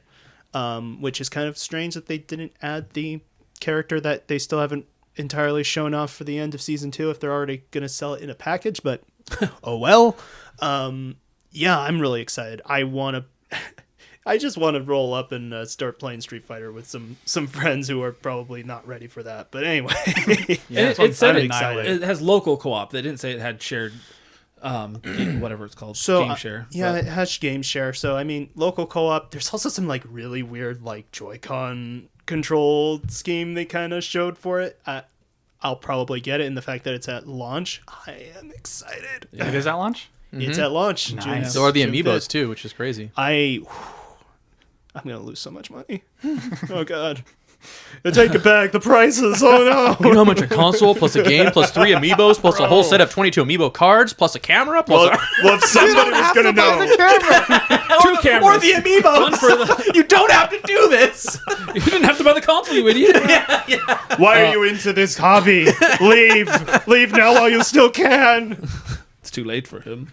Okay, then they also showed off Daemon X Machina, the sequel to My the goodness. to the Switch game. Which I I thought that was cool. No, go ahead. Oh no, yeah. I was just gonna say because I remember it was quite a bit ago, but there was rumblings about I think the creator of that, the director. I don't know who this guy is, but he was hinting at like, oh, yeah, maybe might be making another one, and so now Here it is. And it There looks pretty is. good. Yeah. I mean, I don't know. I didn't play the first one, but I like the look of this one. I liked the look of the first one with the mechs and very everything. bold, like Yeah. saturated. But This like, one even does- a little bit more open. Like, you Little can more get out of your toned mech down, and but- stuff. Yeah, It's it also beautiful. it also looks like they just added a whole bunch more like story wise to the game as well. Like Yeah. the first Yeah. one was very Armored Core esque in terms of like kind of being a little lighter on Mm-hmm. story, whereas this one.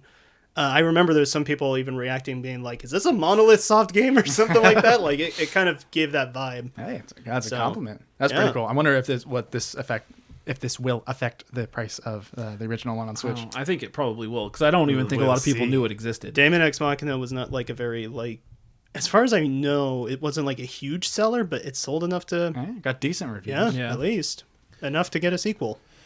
Also, my phone is getting ready to die, so I might need somebody else to have this stuff pulled up, because I'm not gonna. Charger's I not working? doubt. No, it's charging the podcast device. Ooh.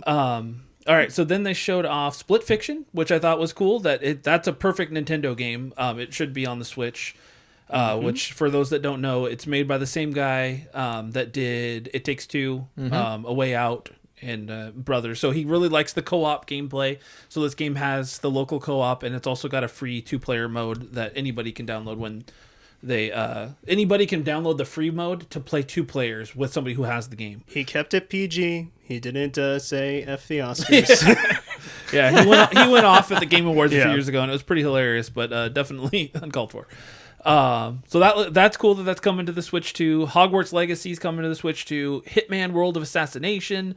They also showed off a new 007 game will be coming to I the have no idea what that's going to be. yeah By the as- same developer as Hitman, same IOI yeah. IOI. Actually, that does. Okay, that actually does sound kind of cool if it's going to be them. So And the last one was Bravely. I guess there's a few more. Bravely Default Flying Fairy HD Remaster, which is a remaster of the 3DS original Bravely Default. Which it looks like they brought everything from that game in, including like the spot pass feature where you had the little city that you built at the bottom. I don't know how they'll incorporate that without spot passing, because that's how you kind of built it. But still, I'm glad it's there, because that was a cool part of that game. Then EA Sports came and said that they're bringing the whatever their soccer game's called now. It's not FIFA. Madden NFL. And then we saw that Tony Hawk Pro Skater 3 and 4 Yo. and Yakuza 0 Director's Cut are both coming to Switch 2. I was very, very stoked, obviously. And apparently a SpongeBob level too. That Dude, was new here. Even that was got like, me kind of excited. I was like, what? SpongeBob That can happen? Patrick? You know what's crazy is because when I was replaying a bit of 3 and a lot of 4, Yeah. just not too long ago, I was on that pirate ship level in Skater Island. And yeah, there's like a stat point at the end of that tip of the And the you just boat. go down there and die. And you, My you just go down. goodness. It's like this is kind of weird. Like normally they design it to where you don't have to do that. Yeah, you kind can of thing. almost always get back from the area, but That that was is a one of those that there's nothing there. That was a notable, like, that's weird. And I even try to just get the icon and, like, slide back, but no, you just have to die. And so, like, seeing that, I was like, oh, thank you. But also, like, what? You fixed it with What? SpongeBob. Yeah, that's Nice. crazy. this is kind of interesting because it's going to turn into like Doom Guy's going to be able to rip and tear through Bikini Bottom. What's going to happen now? As he should. Yes. I'd be remiss if I didn't mention that normally EA Sports isn't. I don't even care when I hear it attached to Nintendo systems, but this system clearly is capable of something more than systems have been before on Nintendo consoles. So if I can actually play like a modern feeling Madden online was good. on my Switch, Madden that was is good on pretty. GameCube, though. Dude, that's noteworthy. That's Yeah. noteworthy. I'll make a short aside here for Yakuza 0. That is by far, in my opinion, probably like the best Yakuza you like Yakuza game. If you're interested in the series, it's kind of almost Shenmue spiritual successor. I love Shenmue. Yeah, I need to play Yakuza. You know what really got me really got me wanting to play it the other day? I saw an article about the newest one, the pirate one. Oh, pirates! Yeah, Yakuza Pirates in Hawaii. And then I saw in that article that you can find a Sega Master System with up to like 12 different Sega Master System games, and I was like, "This is too stinking cool!" Like Animal Crossing, a GameCube, kind of like game in a game. And I know they've always done that in the games. Like they've always had, like, well, even back in Shenmue, they had the arcade you could go into and play Hang On and Yakuza does the same Space thing. Harrier, but you can go and play for a long time. Anybody who was into the Virtual Fighter 2, that's how you could play like a modern version of it was in a Yakuza game, essentially. So the games seem really cool and very off the wall. Yes, and Yakuza 0 is like literally a prequel to the first ones, and you can kind of play it in from that order. So if you're ever interested, Director's Cut's a really good place to put it. Smart that they're starting with that one. That one is, if in the fan base, it's considered like the best one. That's pretty good. All right, then. So after this, they showed a new Legend of Zelda game, Hyrule Warriors: Age of Imprisonment. Let's go. So it's going to be what looks like a prequel to Tears of the Kingdom. Yep. And you play it as Zelda? Like a very long ways back prequel. Very. It's basically Age of Calamity for Tears of the Kingdom. Is what I'm gonna get. This trailer, in some ways, spoiled the outcome of of Tears of the Kingdom to some degree. The story to some degree. I don't know. I didn't pay attention. I think I'm good on this one. I didn't like the story of Tears of the Kingdom as much as I did Breath of the Wild. What little there was of a story. I feel people sleep on Age of Calamity though. That game, that story, It's very fun. very good story. Yeah, I it's feel fun. like it's a perfect complement to Breath of the Wild. Tears of the Kingdom disappointed me because I enjoyed Age of Calamity and what they did with that. It was great. But yeah, I might pass on this one. I'm good. I liked Age of Calamity, Looks so beautiful. I'll definitely get it. And there's going to be Amiibo. Yeah, there is going to be Amiibo. There's going to be like I forget all their names, but I know there's a massive Mineru one, like the Zonai creation robot thing, and it looks really cool. I'm at least interested. in it. Yeah. It's a game that I play. I played the first one with Christine. It's just like it was like a co-op game we played together. So. Shout out to Christine. Has Christine played Three Kingdoms yet? She borrowed my copy. Oh, I don't know. Three Houses, I don't know. I If she, meant. I don't know if Three she started Kingdoms. that. Yeah, after roasting you for being a physical game collector. Hey, by the way, can I borrow your copy? Yeah, Christine. Shout out Christine. That was hilarious. Forgot about that. Thanks for reminding me. Now I'm Sorry, mad. Christine. Now she's on Man. blast. She's not even here. I'm sorry I brought you up, Christine. Yeah, just to this get is trashed on. This is James's fault. All right. So next was a very exciting something that people hoped to see, but I don't think anybody actually expected. If I'm being honest, I don't think anybody actually expected to see this, but we hope to. And that is that GameCube games are coming to Switch 2 Online. I guessed it. I did guess it. I just didn't think it was going to happen. I didn't, but I'm excited. So the first three coming to the coming to the expansion pack are Wind Waker, Let's go. Soul Calibur 2, Let's go. F-Zero GX. Yeah. So all All great games, all very deserving to be on here. Yes. And they share all of the features that NSO shares already, which means if they have multiplayer, you can play them online with friends. You can I don't know. There's more you can do. Save states, all that stuff. So Interesting that you could customize controls for each title. That's very interesting. it's very big. And seems almost tailor built for one specific game that they didn't even mention at all. Yeah. You know, What game? I'm thinking Super Smash Brothers Melee because you know Yeah. people tend to customize their controls to play a certain way, That's tilt what on people- certain. I don't think you know? they did that for them. But People saw the that's GameCube nice. logo and immediately were like, "Where's Melee?" Yeah, That was the thought. It was inevitable. But I have a little bit of a funny story about when that happened because I was watching this on my commute to work. I did not get into a car accident, thankfully. Good job. Good job.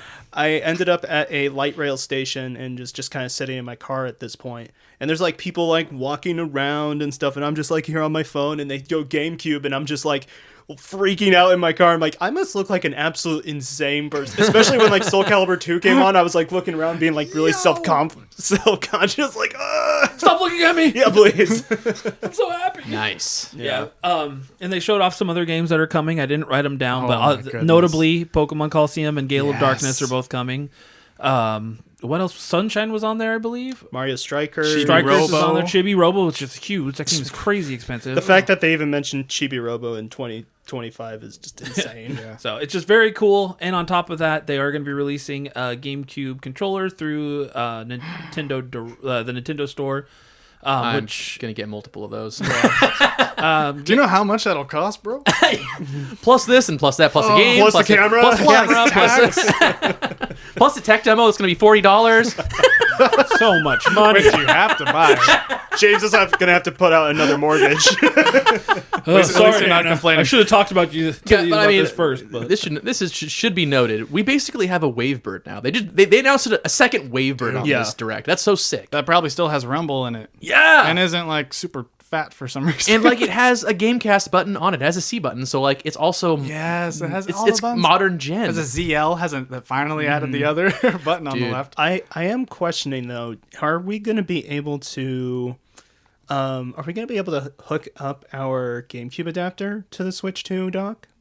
I believe I saw a thing saying all the supported controllers from like Switch 1. It's like, okay, a Pro Controller, Joy-Con, yes. Yeah. The NSO controllers. And I want to say, the Smash Bros. Adapter was supported. So Okay. that counts as a USB controller. Because so if at that least was for not one player. if that was not supported, then that's a pretty big letdown. But if it is, then great. Knowing nothing, I would just say yes because it'd be very short-sighted of them to cut off half of the Smash community and the controllers they use. That'd be stupid. Yeah, and that'd be nice. So I don't have to buy 4 of these. Yeah, Even though I probably will anyway. I'll probably buy 1 or 2 for sure. Yeah. I got a problem. If you're not a true Nintendo fan until you've got like at least like 4 to 8 like GameCube controllers somewhere in a bin somewhere in your house. Yeah, it was No more, no less. It was a good day for controllers. We didn't talk about it, but they also released the new Pro controller, and that looks really good too. Yeah.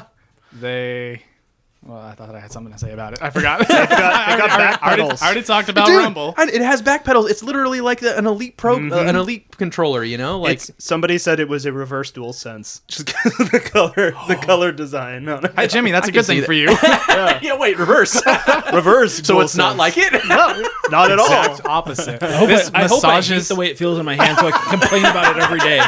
This gives you a nice hand. My hands massage. hurt. The Pro controller is actually a very nice ergonomic controller that doesn't hurt people. And they didn't switch the they didn't change it up at all. It's basically the same design plus button. those. Since Wii U, Which almost. I mean, it's like S tier controller. It Why really would you is. change If it? it not broke, don't fix it. Yep. Yeah, they just added Wait. more features. Yeah, I'm happy about Oh that. my god! So now Pro controller plus GameCube controller plus GameCube 4 games So, plus. Plus 24 camera. years, we're still playing with the GameCube controllers. Except for Jaden, he hates the GameCube controller. It's not the best, but it's very comfy. I love the GameCube And controller. if you're going to be playing GameCube games, like you kind of have to play it with the They're GameCube format. they're designed for kind that. of feels wrong, but at least you can remap it. So Yeah. I'm very, very hopeful that Phantasy Star Online comes to the GameCube. Ooh, You're speaking my Oh language. my gosh! Top. Let's That's go. I don't know where I rank it, but it's definitely very high on my list of favorite games of all time. I love Phantasy That would Star be Online great, 1 and 2. dude. Michael Jackson would make a return. Just yesterday, I was playing. So I've been playing Final Fantasy 14 again, and I was playing with Kel, and he was literally just following some random person around, a real person, but just following him, and he was just dying laughing and just having a great time following this guy, like figuring out where he was teleporting and teleporting behind him and just following him. Yeah. And I said to him, "Okay, James," because James used to do that crap when we'd play Was he Phantasy picking Star up his? Online. Was he picking up his loot too? That's real he next can't- level he stuff. can't. right No, there. it's you. Thankfully, you cannot take somebody else's loot Me in and Final Fantasy 14. Me and Jordan just wanted to have a good time and play Phantasy Star Online offline for I was 3 having a players. great time. And James made a character that happened to look somewhat like Michael Jackson. Okay. And just chased us around the whole time. Would pick up everything that fell. And then he was driving That us was nuts. a great game. Is that not how you play? Well, okay, but listen. Let me sell you on this idea. So they're coming out with new NSO controllers, right? Yes. And new NSO GameCube controllers. Heck yes. If they release Phantasy Star Online 2, can we get an announcement for the GameCube keyboard controller? Dude, that thing is awesome. It's been a good week for controllers, so I wouldn't rule it out. I would lose my mind if that happened. I'd be like, what in the world? What planet are we on right now? I mean, we have It's a good planet. We have mice already to use with your keyboard. I suppose. I mean, Alright. just saying. I Let's suppose. I would Just love saying. it. I would love it. One last thing on the GameCube thing, I thought it was interesting. They, for a split second on the, I think it was the Treehouse, they showed the system settings. Like, look, you can remap the controller. On that screen, you can see they have the CRT filter for that, which they had for NES and Super Nintendo, but for some reason skipped on N64. Which I would love to kind of have that on for, it just looks like, playing on a CRT. So that's really cool that it has it on GameCube. And then the other thing was, someone said, did they say it on the Treehouse or did I see this online? I think they pixel counted. GameCube games are running at 900p. So that's even more than 64, 720p. That's like their max setting, I think, even on the... I don't even know if that's the max setting on the original GameCube. No, wait, the original GameCube was 480p. 480p. Yeah, that's right. Because so this is like double that. And like I was watching the Treehouse, I'm like, this looks so Wind crisp. Waker looked really good. Yeah, Wind Waker did look pretty good. And so did F-Zero. F-Zero, that looked I didn't amazing. I saw they did Soul Calibur at the end, but I didn't watch that. It is a shame that Wind Waker won't have the QOL features that the Wii U version had. Rest in peace, HD Yeah, like remake. I mean, that's dead now, right? It has to be dead. That don't- has to be dead. We don't it's dead. know, but Nintendo does weird things, so you never know. The But- complaining online for people were so mad. It's like, man, people will do anything to play Wind Waker HD except own a Wii U. For real. Exactly. I got it. But listen, it is noteworthy, right? It's noteworthy that one, Melee was not mentioned as an upcoming game. And neither was Twilight Princess. It makes me think one of a couple things. These are getting separate releases, like other GameCube titles have on the Switch, or like I have wildly speculated. I got a feeling we might be getting a Melee remake. I mean, it could be a crazy thought, but it could be something that happens. I don't remember what podcast I was listening to, but I heard somebody else say that recently. They think that might be what happens. It's also just possible that they're not within like the first year lineup, and that's all we've really seen. It's true. So it's possible maybe down possible. the line we're gonna get Twilight Princess HD, in which case people are just gonna stop asking for the HD. Wind Waker. Which is a little heartbreaking to me, It, but yeah, it is, because then it means it's console locked to the Wii U. And I'm okay with that. Gives you a reason to use it. Get that complete I set. like having Get that reasons complete to set, play, baby. play my old consoles. Yeah. And regarding the Melee remake, I feel Melee fans are still gonna No, they'll prefer hate on it no Melee. matter what. They're gonna find issue with it somehow. They will. Or they're gonna play Project M. They will. My wave dash is their- 1 frame slower, which actually does matter. But anyway, Wasn't Project M built to fix Brawl though? Am I crazy on that? Like They made it more Melee-like. yeah, right? they never had a problem with Melee, from what I remember. Another possibility I've considered is that Melee could be packed in with whatever the next Smash is. Period. Like maybe that's just one of the features in the game is playing It's Melee. in the Games and More box. Can you imagine? That'd be pretty cool too. I'd say they should do that. I'm pretty far away from my mic. that would be a pretty wild free that's inclusion. even more wild than I think. That's more of a stretch than literally a Melee remake or just a separate release of Melee. But Yeah, I don't disagree. too much Smash talk. I'm sorry, guys. well, I mean, there was one game in here that almost made everybody think that Smash was. I know. I was certain almost.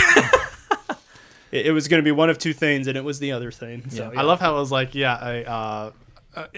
was self-aware. a backwards Yeah. thing, because all the for Smash on Switch, it was like, oh, are we getting some Splatoon thing? No, it's sorry. No, it's Smash Bros. And we all lost our mind. This was like, oh, this is Smash Bros. No, it's something else.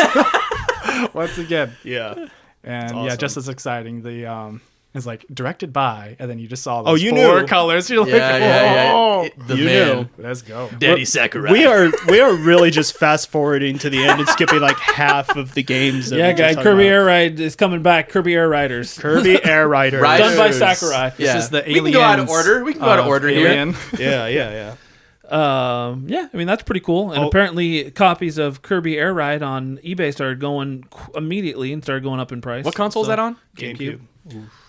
Oh man, the GameCube's already too inflated as it Okay, is. so you already know that means that Kirby Air Ride, the first one's most likely going to come to the GameCube service then. I would think so. yeah, hope so. it better. If You know, what would Kirby be Air Ride started it'd off be- as a 64 game, it'd be awesome. and then never made the launch. It never got finished there, obviously, and went to GameCube. But Interesting. it'd be awesome if it released on like literally the same day. So it's like, it's like you could play the first one and the second one. Here you go. Never mind. I'll just play the first one for free. Some people would do that, but I feel like of all the developers or directors at Nintendo, I think Sakurai would do something like that though, because he's a big like history and like impacts games sort of deal. It's a Sakurai joint. I'm gonna get it. I just hope that they start whatever the trailer is for the next Smash game in the exact same way, so you think it's like DLC or something, and it makes sense. Like the reason we all thought Smash is because Kirby is basically the main character of Smash. He is like it's Sakurai's baby, and he is Sakurai's boy, or whatever you think Kirby is. My boy. Literally the hardest character to develop in the entire game. Like, yeah, it was just a really good trailer, and I'm excited for it. So yeah, it looks good. I never played Air Ride. I never owned it. You never owned it that I know of? No, I didn't. I never played it. I play this all the time at my friend's house. Like, it was that and Mario Kart and, like, Mario Party. And we would just go into, like, the city tour mode and mess around. Like, I hear, yeah. That was the most, like, mode.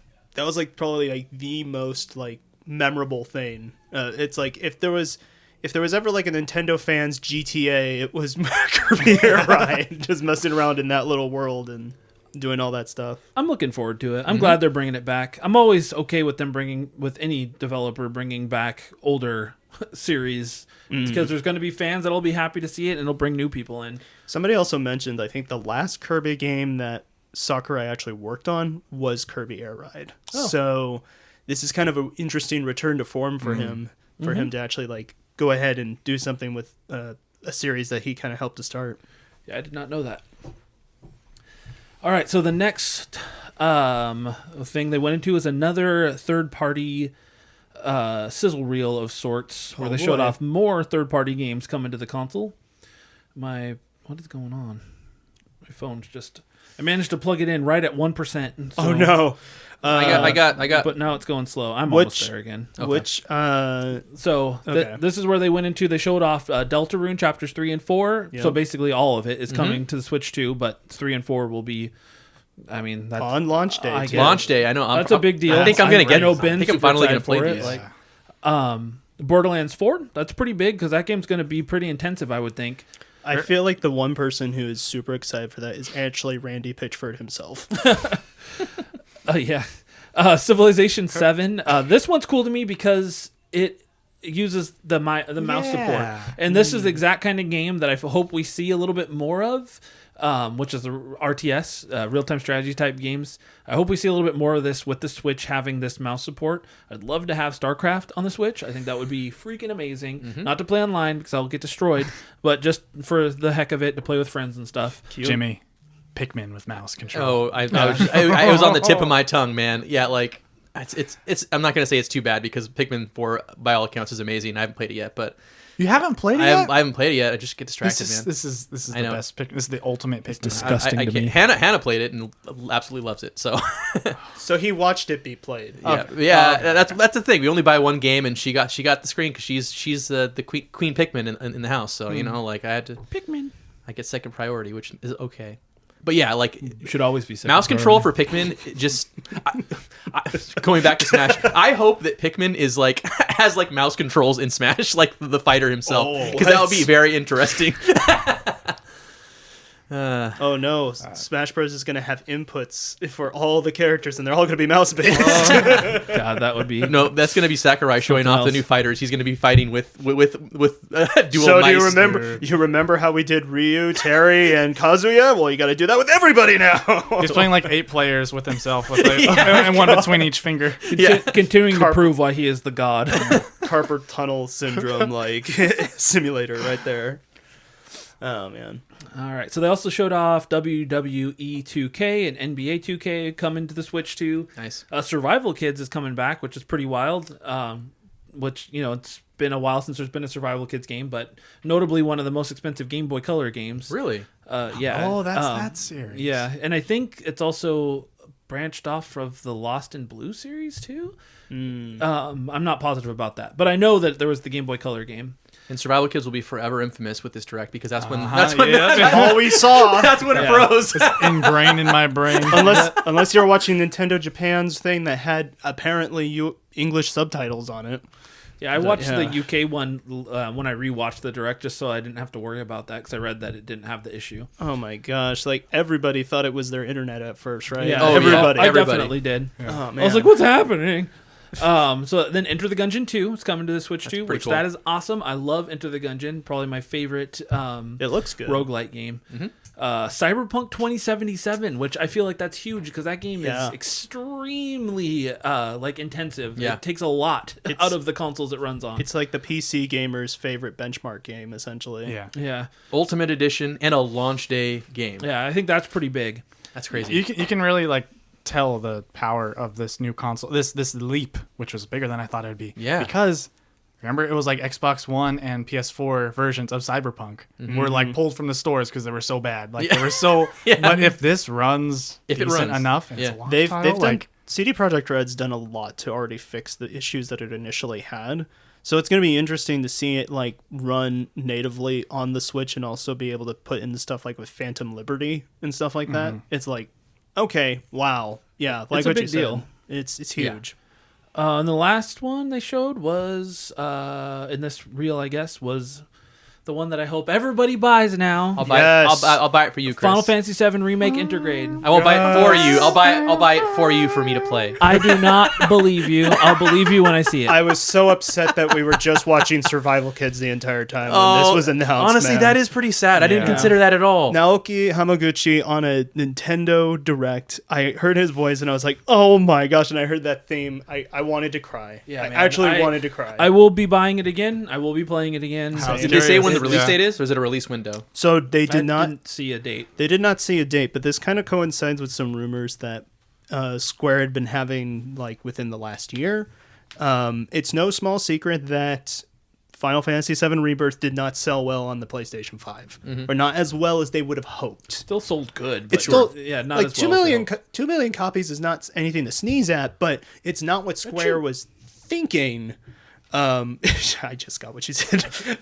It's not what Square was thinking it was going to do. It didn't offset the cost as much. PC helped a little bit, but then they were like, okay, we got to reevaluate like our exclusivity we deal can't with be Sony. doing this anymore. Yeah, no, because like the biggest thing is there's a lot of people who don't own a PS5. So Yeah, now like they're a lot of people still have their PS4 and they have moved on. Exactly. So now the way to play Final Fantasy Remake is this one with Intergrad because it has all of the content that was added afterwards, which was originally added to the PS5 version.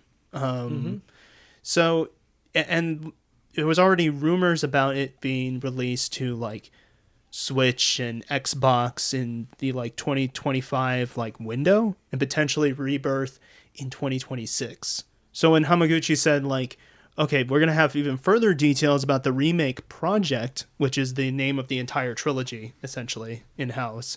I think what they're going to say is that we're going to give you guys remake, but then we're also going to give you guys Rebirth the next year.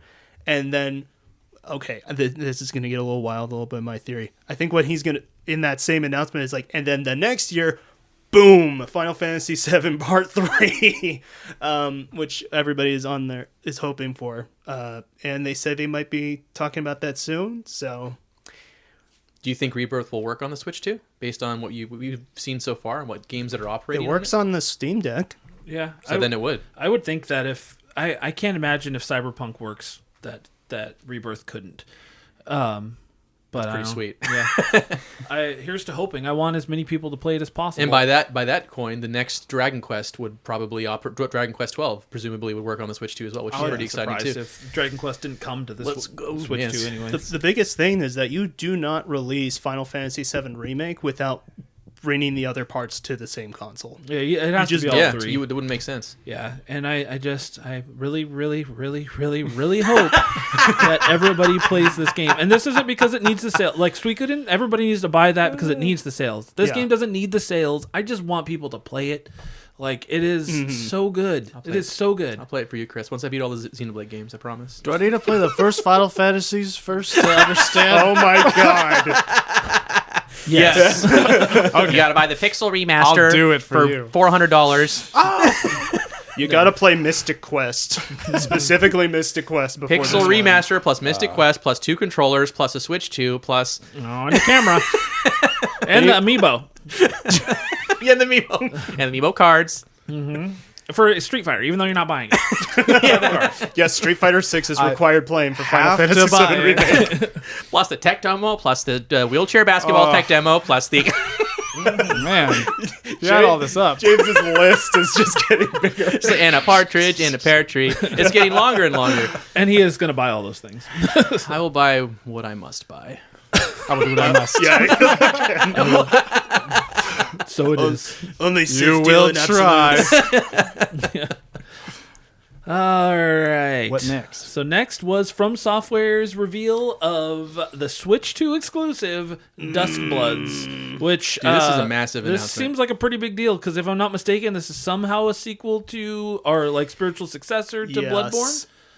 I don't know. I never played Bloodborne, I did. so Another game that won Game of the Year, right? It Bloodborne? seems people Did are not. very Did not. excited. You want to know why? Why? It was up against Witcher 3. Oh, That's why it didn't win. but it has quite the following. Yes, and I always hear people say Bloodborne is the best of the Soulsborne games, and hence why it's Soulsborne and not just Souls-like. I guess. style-wise, like even lore-wise and idea-wise, I think it's one of those games that Miyazaki himself said he was like the most proud of. And whenever anybody asked them directly about, it's like, well, are we going to get a Bloodborne 2 or are we going to get a remake? They literally just said, it's like, well, we would love to do one, but obviously, I think it kind of speaks volumes that they kind of had to go to Nintendo to do it. Because Sony literally wouldn't allow them to do that. If that's. But why wouldn't they? Why would Sony have like a hold over them? Do you remember the Jim Ryan era of Sony? James does not. I don't. I know the name, and I know. Jim- I know. Jim I know Ryan- what a Sony is. Jim Ryan's the reason why Concord happened. Oh no, not again! We did not want to talk about Let's that talk again. about Concord. The name you didn't think would show up Wait. in this podcast. you think Concord will be playable on Switch too? Yeah, what was that? You could place a copy of Concord on the Nintendo Switch 2. Yeah, you're right. And it will play. You can slide it into the dock. You could play with the copy of it on Switch 2. You can use a copy of Concord, the box, as a surface for your mouse, your Joy-Con The mouse. Joy-Con cord. Switch, the How will you Switch do that 2 if you is got it playable.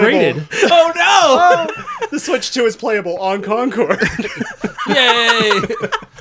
Oh, Concord. So yeah, this is insane. A FromSoft and then Bloodborne. Like people have been begging for like a Bloodborne like remake or what have. I didn't quite understand like what was going on because I kept hearing that. I don't know if people were like sarcastic about it. I was like, oh no, I guess people do. Yeah, want they this do thing. care. They It's care like- a lot. That took me a while to realize. Like, oh, okay, that's why everyone's saying that obnoxiously. And so people have been crying for it and Yeah. Sony's not doing anything. For Nintendo, this is at least how my headcanon of how it went. Nintendo like went to this studio or Miyazaki and just like handed him a bag. I'm like, hey, Hey, make the next one and make it exclusive to our console. just 4 Just, trillion like, yen. Such a baller move, Yeah. dude. That's so crazy. I think, It is. I'm going to be honest. I think it may have even been kind of the reverse situation where Miyazaki Probably, said, you know yeah. what, fine, we're going to find somebody who's going to let us put this on their console. They don't want to go to Xbox. Who are they going to go Yeah. to? They go to Nintendo. Yeah, And it's just like, that they, is. they let them do it. Quite the exclusive to bag. Because there has to be a reason why it's not specifically Bloodborne. It's like kind of Legal but yes, but distinctions. no. Yeah. So I don't know how Dusk how all Bloods, that not works. Bloodborne. Because I think the ownership of Bloodborne is weird because FromSoft owns a certain percent of it and Sony still owns a certain percent of the IP. Oh, So that's the problem. so they had to rebrand. They literally had to. This in order is why to make Jeff it, Keighley's upset right now. Because he couldn't have this on Summer Games Fest the or Dusk whatever. Bloods does not show up at Summer Games Fest. I'm excited for it. Go home. And from what I can tell, or I haven't been able to see any negativity about this, other than just Oh, no. excitement. No, People's people minds are- are just blown. It's not like a Wii U with Bayonetta 2 thing, which I didn't even know what Bayonetta was, but the sequel announced back then, people were ticked. People were so mad. Like, what Yeah. even was Bayonetta? I don't know. And then I learned what because Bayonetta was. because we learned that I think most Sony fans like literally this last what was it? They had the March showcase, right? That's the 10th anniversary of Bloodborne this year. And Sony had nothing to show about it whatsoever. So it's like But Nintendo did. That's pretty crazy. That honestly. is insane. That's pretty wild. And here's the thing: we got to acknowledge Dusk Duskbloods is not Bloodborne, but it is so Bloodborne coded that it might as well be. Yeah. And that's what the fan base is treating it as. Like, I didn't even know what it was, but I saw the chatter and I'm like, people are they just already know. People just know it's Bloodborne, but the second one, you know? I did not know what I was looking at when I was seeing it. I was like, this is FromSoft, but like, what? Why is this here? What is this? Yeah. I was losing my mind. And the slow lead up to it too, like it was quite the trailer. Like, Very cinematic. yeah. And we get steampunk jetpacks.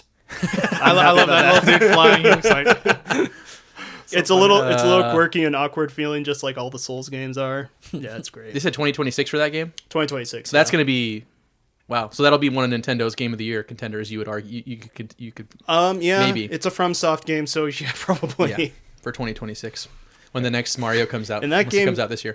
That game already looks good now. Imagine how it's gonna look like in a year. Yeah, Nintendo's Doom, guys. They priced it too much, too high. I don't think people are gonna pay. I don't think people are gonna pay $80 for this game. I don't know. Bloodborne fans would pay like $700 for that game, man. Happily. Yeah, Yes. absolutely. There would be not a single complaint. They will not eat for months just so they can have It's that meme with like the ice cubes on the right where you're like, Ice sandwich. boy dinner. Let's go. yeah, like I'm not a big Miyazaki guy or fan, or like I've played Elden Ring and it was was really cool, but like yeah, I'm just happy for those people. And the fact that it's on Nintendo is just wild because it is such a not Nintendo game, you know. Neither was Bayonetta though. Yeah, No, yeah, that was. I think Bayonetta is like the key not Nintendo game. Like, But it certainly became one. yeah, sure did. yeah. All right, so then after that was Kirby Air Riders, which we talked about, and then the last announcement of the Switch 2 Direct was a big one. Donkey Kong Bonanza. No. This game looks so good. It looks so cool. Oh man, Dude, it looks so cool. It's first off, it's beautiful. Like it looks so good, and then like the fact that you can just move through basically anything, like Dig Dug style, go through the ground and like come. It's just like it. The movement looks fantastic. It looks incredible. The most it looks like, expressive. and it looks. It's my favorite Nintendo thing. It just looks like a lot of fun. Yeah, Yes. dude. And that to me is what Nintendo will always be the best at, and that this game looks like it. Like I'm not even a massive Donkey Kong guy either, but I saw this and I was like, thank you for not making it 3D Mario. Thank you. Do we know that this is a not relieved. I was gonna say, just like I was kind of expecting something from whoever made Mario Odyssey. Yeah. And I think I would like a 3D Mario game more, but after seeing this, I'm like, I'm way more excited than whatever 3D Mario game could have been. Yeah. Because this looks so good. It looks so good. This does look like it's possibly being made by the same studio. That's what I was going to ask. Has that been spelled out by anyone? Has Nintendo revealed that at all? As far people are speculating that it probably is the Odyssey team or something like that, or maybe a majority of their team was working on it. Yeah. And It has like a lot of the DNA from like a Mario Odyssey. You can just feel it. But it's also got like that budget that we saw with like Super Mario Wonder, for example, like just how expressive everything is and all the just the pure amount of style. They that pulled this the game DK has. from the Mario movie. This like more expressive, tongue out, wild DK, and I like him a lot more. And voiced by Seth Rogen. Well, So I feel that That was pretty good. thanks. The Switch rumble. I also and practiced Seth that Rogen. noise too. Oh my God, you're the Darb Man today. You got all the impressions, Jaiden. It's the two noises I've practiced. Fortnite, he was ready. Now we're gonna start asking you for impressions, just like the Darb Man. So you Do the Seth Rogen again. That was great. I don't want to. can't do it on command, Chris. You can't do it on command. I got to recharge. It takes a lot out of me, Yeah, man. it's got to refresh. It's like there's like a 20-second cooldown on that. I was gonna say though, like I love Rare's design of DK. Back in the day, in Donkey Kong Country, it needed a fresh, new look to Donkey Kong, and I feel like, yeah, he just seemed like it's so 90s, like cool guy vibe, And I love the design. It fits aesthetically with everything else in the environment. But I feel when it's not in Rare's hands, always felt Donkey Kong. That design just felt out of place in like Nintendo games. I mean, I feel a lot of people would disagree with me on that, but I'm really happy with this redesign. Has so much expression. He doesn't have those permanent angry eyes. No. It's like, I don't know what expression you have, Donkey Kong. Like he can have so much emotion, and he looks so fun and lovable. I never thought I would really love Donkey Kong this much. He's like, so to cute. me, it feels like the difference between like standard Link and Ocarina and like Toon Link. You know, he has more charm. I feel like so much. Did you watch in the Treehouse direct? I don't know. He doesn't always have his tongue up, but he gets close to those big bananas, and he's like, he sticks out his tongue, and he's like he's like a little puppy dog, like really excited for a treat or something. It's just so funny.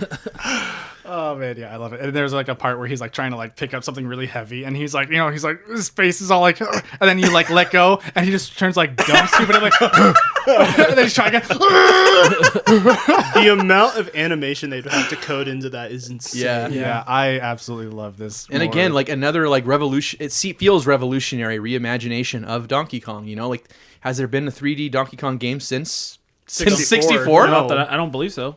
No. Thank God. Jungle Beat almost was, but it wasn't. Yeah. So, Thank but God then for it you. has the two. It looks like it has 2D levels, or like at least 2D. That It was areas. does. It does. That, It and it does. looks just like Donkey Kong Country. Yes. That's another point for Mario Odyssey team, because the bringing back the 2D like course 2D like sections. That, just to, It's a little reference and all that. We saw minecart sections too, which is very Donkey Kong. Oh my gosh. Yeah, I'm 100%. This is a day one purchase for me. It Yeah. doesn't come out until a month and a half later ish. But Yes, I'm but I buying mean, it doesn't even matter. if we're playing Mario Kart World for like a month and then we get to July area, we're gonna be wanting Donkey Kong at that point. To be fair, Dude, like that is such a 1-2 punch, man. Mario Kart World in June and this in July. That is insane. Yeah, I'm excited. I'm very excited for this game. Mario Kart's going to be fun, but the launch window just in general looks good.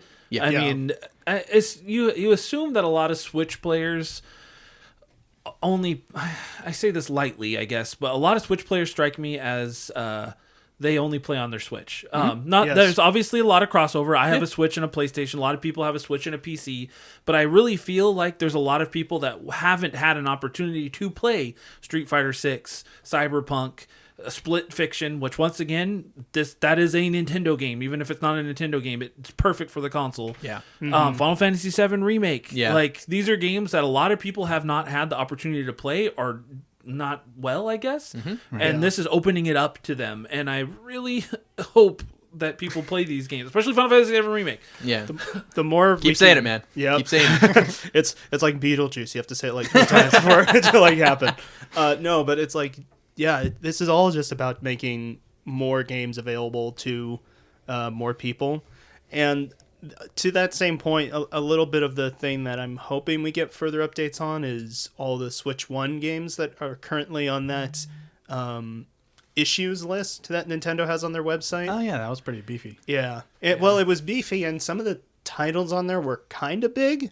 There were some of the ones that you would expect to run on Switch 2 do run on Switch 2 and haven't had any issues, but some of the third-party titles, yeah, you're probably going to have to like Control F on that website and search what game you're going to be playing and see if it has any startup issues, because apparently they're doing like this halfway between emulation and hardware.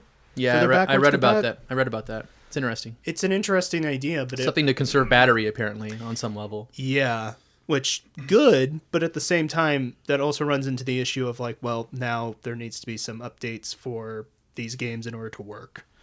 And they didn't talk about battery life at all in this presentation. By That the I way. was surprised about too. We didn't hear about it. That at could all. be a bad sign. I think they honestly. said it on the website. It's Did they? going to be 2 to 6.5 hours, or 2.5 to 6 hours, I think. That almost sounds like what the launch Switch was. Switch was, yeah. Yeah. Yeah. But I think the Brand new old- battery though. I think the Brand new OLED has battery. better battery life. Well, than we all, Oh, yeah, no, well, yeah, for we sure. all feel pretty confident we're going to This get is whatever. gonna be- There will be an iteration on this. There will Switch be a 2 Switch 2 OLED. OLED. There will be a Switch 2 Lite probably. Switch 2 OLED will Which cost $700. Switch 2 Lite will cost probably $250, $199. No, They're going I to do don't it. see- That's what the Switch Lite costs. Yeah, I don't see the Switch. If there is going to be a Switch 2 Lite, I don't see it dropping anywhere below 300. But Yeah, this is just. Like- what are you going to say? just the Direct was freaking banger. This, yeah, and what they showed. The most 9 out of 7. 9 out of 7. What am I talking about? 9 out of 10. 9 out of 10, bro. I thought you were making some reference. I was like, nice. Yeah, That's more than 100%, baby. That's 140%. I feel the leap in power and like what they showed, what games can just run on this like easily. I feel the leap was bigger than I thought. Yeah. And I feel they're really future proofing themselves, right? With the 120 frames per second and up to 4K, I wasn't expecting one or both of those things, right? Like this really to me just is it's like Nintendo just like competing. Yeah. Almost. Like they're pretty much up there. It feels like they literally step back in the ring and they're just like, hey, Yeah. we're back. Hey, take us seriously again. We're back. Because like what you were saying, like, there's a lot of people who just have a Switch, right? And they miss out on a bunch of games. This is just being like, hey, if you only play on Switch, like, you have no reason now to like go to some of these other consoles, or less of a reason. You could play whatever you want. I'm not going to tell you what to buy. Stop telling you what to buy. But Gotta buy the camera. Gotta buy the stuff. You want me to start the list again? I was. No. I'm just shocked and just okay. Yeah, I'm for it. Dude, yeah. Mm-hmm. I think this exceeded my expectations. My expectations were pretty high, honestly. Yeah. Yeah, even if like you predicted certain amounts of things, like the amount of stuff that did get announced that people were like hoping would be, it's pretty good. It's a pretty good, probably one of the best directs that they've had. And in some ways, I'll just say it now, I think it's better than the Switch 1's presentation that we got back. Yeah. If you 2016. rewatch that Easily. Oh my this gosh. blows that out of the water. Yeah. And they squeezed so much in the hour and 2 minutes that it was. And It was so insane. so much focus on games. I'm so happy about that. Yeah, it was so snappy. They wasted no time. There's no fat that snappy could possibly be cut from it. It was just to the point. I'm glad.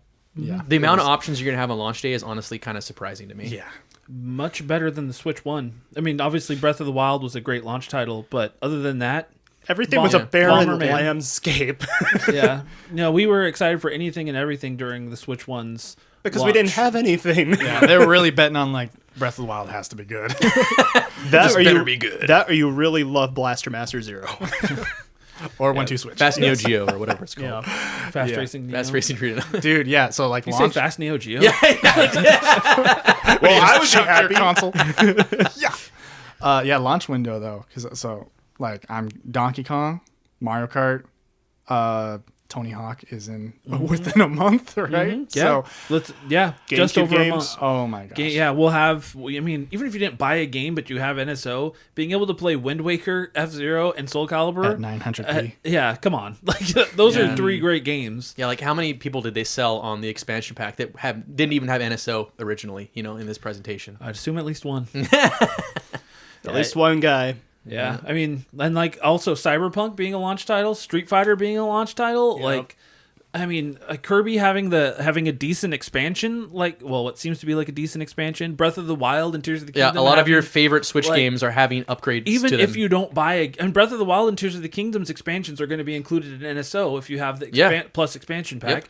So like, even if you don't buy a game day one for whatever reason, you don't want Mario Kart, you don't want any of the other stuff, You're just unwilling to still pay have- that extra $10. You have you still have something to do. Yes. It's going to be one of the better launches, I think. And I loved the Switch launch. It's been 8 years. It's a little bit of nostalgia already for me. But I loved the Switch launch. Heck, I loved the Wii U launch. But it's it was great. Yeah. And Miiverse was so good. And why don't we have Miiverse anymore? Anyway, Switch 2 launch. I'm excited, guys. Yep. I'm very excited. Yeah. Were you going to say something? The only thing I was going to say to add to the value of the Legend of Zelda, Breath of the Wild, and Tears of the Kingdom expansions, something that people haven't noticed, we're getting more save slots, which means you can play the game more and don't have to worry about deleting all your save data, which is the biggest pain for me when it comes to replaying those games. If I wanted to experience all over again, I have to just delete everything that I did. A very Pokemon experience right there. Yes. So having multiple That's save awesome. slots I didn't know and that. all that type I of didn't know stuff. that either. We didn't talk about the app integration with like the GPS navigation to Korok seas and stuff, but that's kind of I'm not sure I'm into it, but it's kind of cool. The little lore explanations that you get in certain corners too, and sharing creations like Zonai. There's creations. just so much in this direct, man. Oh Yeah. my gosh! And you could trade item or send items that you like pick up. I thought that was pretty cool. It's like, oh, yeah, very nice. I wonder if the Switch 2 edition of, like, let's say Breath of the Wild, Tears of the Kingdom, I wonder, is that cart just the, Switch 1 version of the game with, like, a license to download the extra stuff on top of it? Or does it have everything on the cart? Because if you buy the Switch 2 edition of those games? Like, does it include the 60 frames per second mode? The box art has some sort of wording on the bottom of it. It's very There's a lot of confusion on this figure out what it says. Because I'm the sucker that, like, I love Breath of the Wild that much that I would buy the $70 version of it just to own that. Yeah. Well, it does, like, they talked about the game card keys or whatever. Like, some are going to be basically some of the data, but not all of the game data, and you got to, like, download it. But that's only select games. There will be other games, it sounds like, that are complete on cart. But again, the messaging is weird. It's not super clear.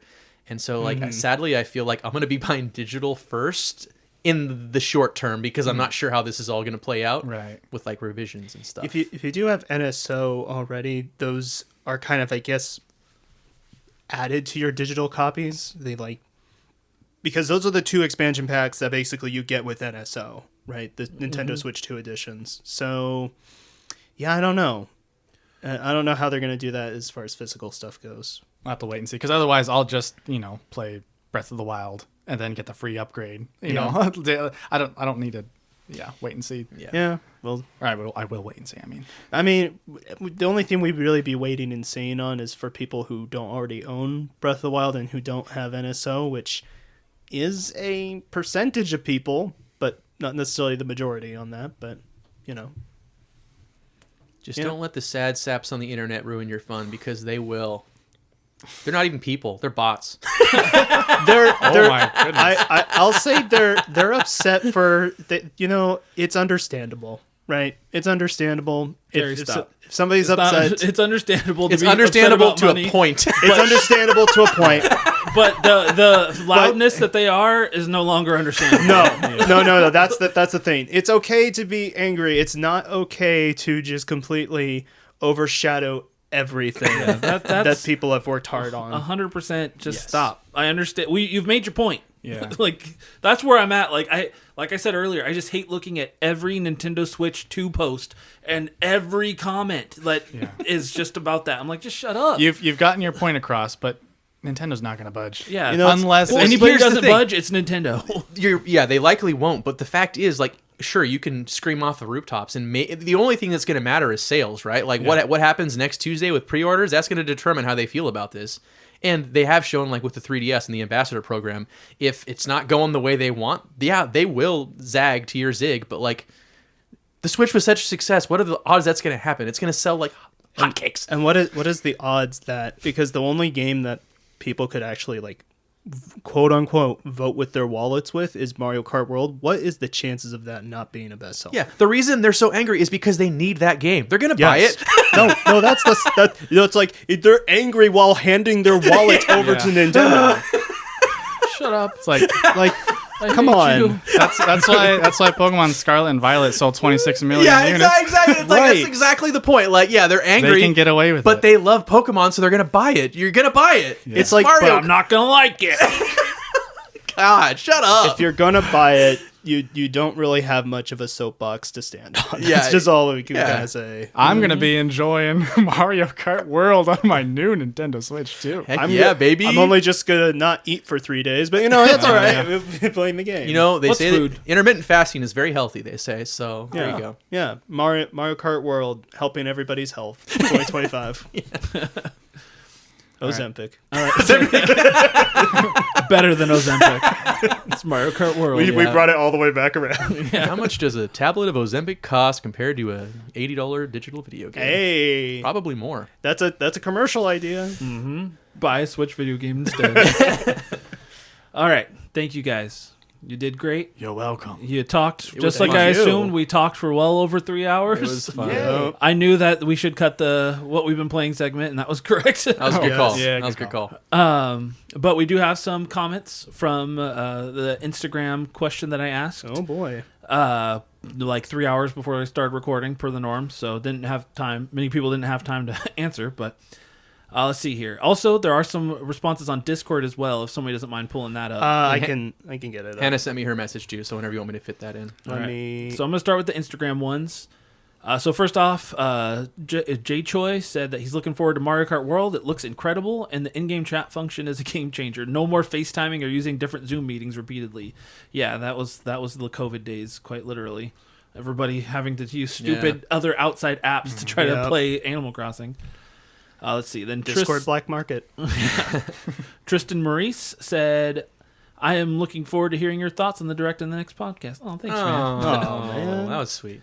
I'm so touched. Well, hopefully you liked hopefully you liked what we said, and hopefully you aren't too upset about the price hikes because we really went in on those people. don't play it like hour 2 in this podcast if you feel strongly Yeah, about just that. stop around there. Yeah, you can skip ahead to when we talk about Final Fantasy VII. And then Bird Dog Gaming said Donkey Kong Bonanza looks like it's gonna knock my socks off. What if you're not wearing socks? Then your skin. Then what will it knock off? Oh my god! It's just muscle. Then you're gonna need that Dragon Drive. Yeah. I relate. Oh man, you said you had those pulled up. Yes, I do. So first one we've got is Jarbear, our friend here says, "Man, I wish I could be there. I'll keep it short and sweet regarding my thoughts on the console. My body is Reggie." Let's yeah, it go. The Alex Stravaganza says, "I'm looking forward to a bigger screen, bigger Joy-Cons, higher refresh rates, and trying out some of the Switch games with increased performance." Tenderfoot Ace, Rodney, from what they showed, from what they showed, My System Seller is the new Donkey Kong game. It looks amazing to me. For non-launch games, it's Hades 2, My Beloved, Professor Layton, Daemon Ex Machina 2, Yeah. and Marvel Cosmic Invasion 2. Nice Professor Layton. Shout out. Clega Man had 2 full theses on Discord here. So I'll try and get through, make it a little, as much as I possibly can. It says, "Great showcase. Mario Kart and DK were my highlights, and I think warrant a day one purchase. Party chat didn't look great, but a step in the right direction. The camera accessory was a bit odd.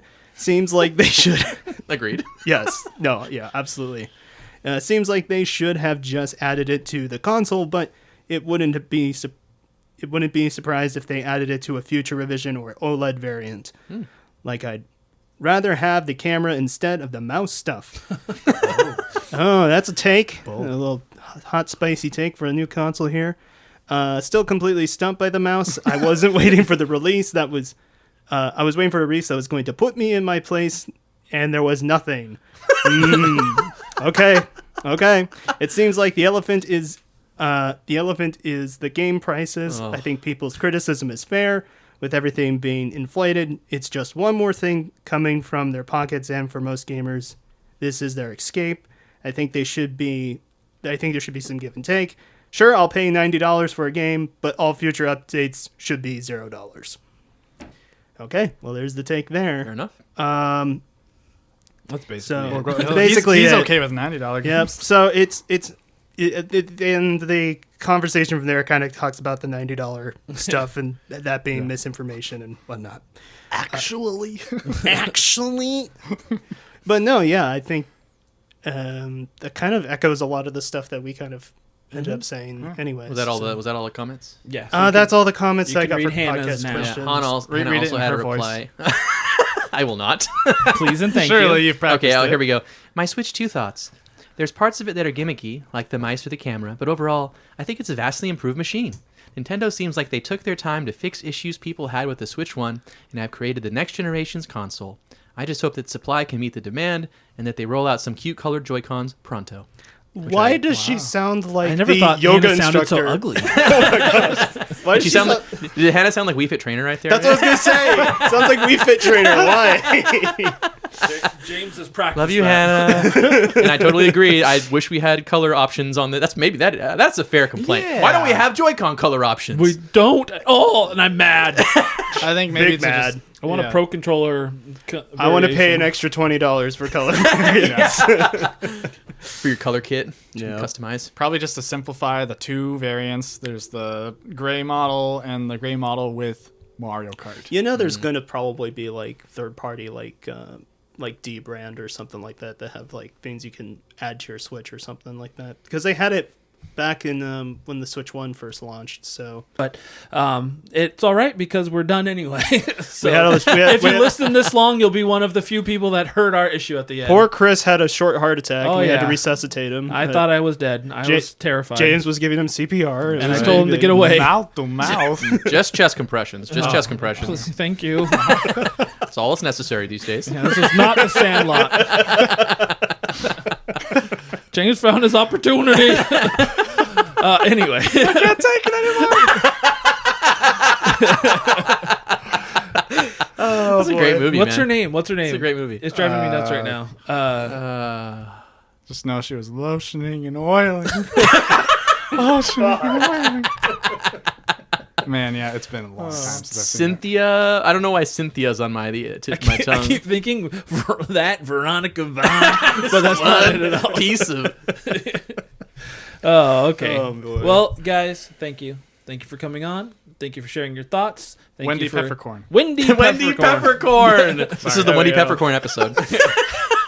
Yeah, this is a completely different episode now. Wendy Peppercorn would And not. we're going into our highlights of the Sandlot. Wendy Peppercorn would not. She would refuse to buy video games that were any less than $70. She only pays high prices, especially in the 60s. Like, come on. But yeah, thank you guys. It's been fun. We're all you. excited. We're all willing to pay $80, and we're happy about it. I mean, yeah. I wouldn't say we're happy. We but just we'll pay it. we're living in reality here, people. We're just not mad. Like those, Like those people online. interneters. We're living in reality, and sometimes reality sucks. Yeah, reality bites. And the reality is, the Nintendo Switch 2 kind of rules. At least initial impressions. Yeah. Once it's in our hands, we'll know for sure, but we're happy. James is looking forward to that Switch 2, and it's just as thick as Dude, the old I'm one. download that tech demo. You guys come on over. I'm gonna game share it. It's gonna be Oh, man. epic. Shake the maracas. Forget over and shake his Forget Mario Kart World. Who needs that game? It's $80 anyways. I'll just buy the tech demo. Oh, man. Good. And then when the Switch 3 comes out, they'll be like, oh, he had thousands of hours in the tech demo. We need to make another one. Our biggest fan. Need a tech demo amiibo. Oh, man. What's the tech demo even called anymore? I can't even remember the name right now. Tech demo? $5. Demo. I think it's like Nintendo Switch Tour. Oh, there we go. The something. tour. Yeah. Watch. It's gonna have banging music. It's going to. You know, it's really gonna And have. James is going to have to buy that. Now, that the vinyl boot. will be Buy coming. that boot. That boot. Yeah, anything else, guys? As we conclude here? This was a lot of fun. Yes. That was fun. It's always fun. Very fun. We're gonna have to do another episode of when the Switch actually comes out to see First and have this impressions. to compare what we thought now to then. We will do one not long after it comes out. And 2 months. next episode in 2 weeks, we're going to be talking about our top 5 favorite Switch games. It feels like a boy. nice send off to a the good time. Switch Yes. before the Switch 2 comes out. So guest list is TBD, but it's going to be a good one because they're all good ones. And then Star Wars. Oh boy. May the 4th is coming up again, and we're going to do another Star Wars episode. Chris has been he's had some great motions and dances during this. Dude, I wish you guys could see He it. is excited about these episodes, guys. So You guys are going to love it. My listener count's going to go skyrocket. So you guys better rate this. like the game prices. Yes. Oh no. It's definitely going to finally pass 80. Physical, it's 90. I heard from Jeff Keighley.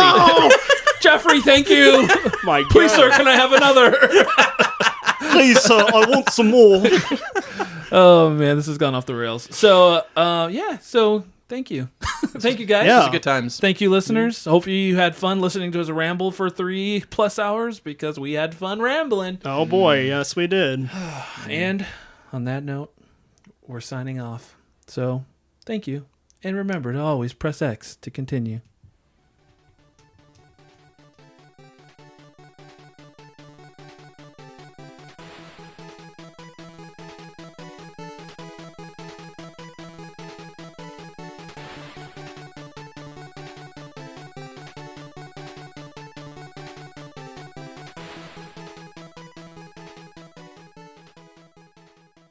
I've got my eye. I've got my eye. I've got my eye. I've got my eye. I've got my eye on you.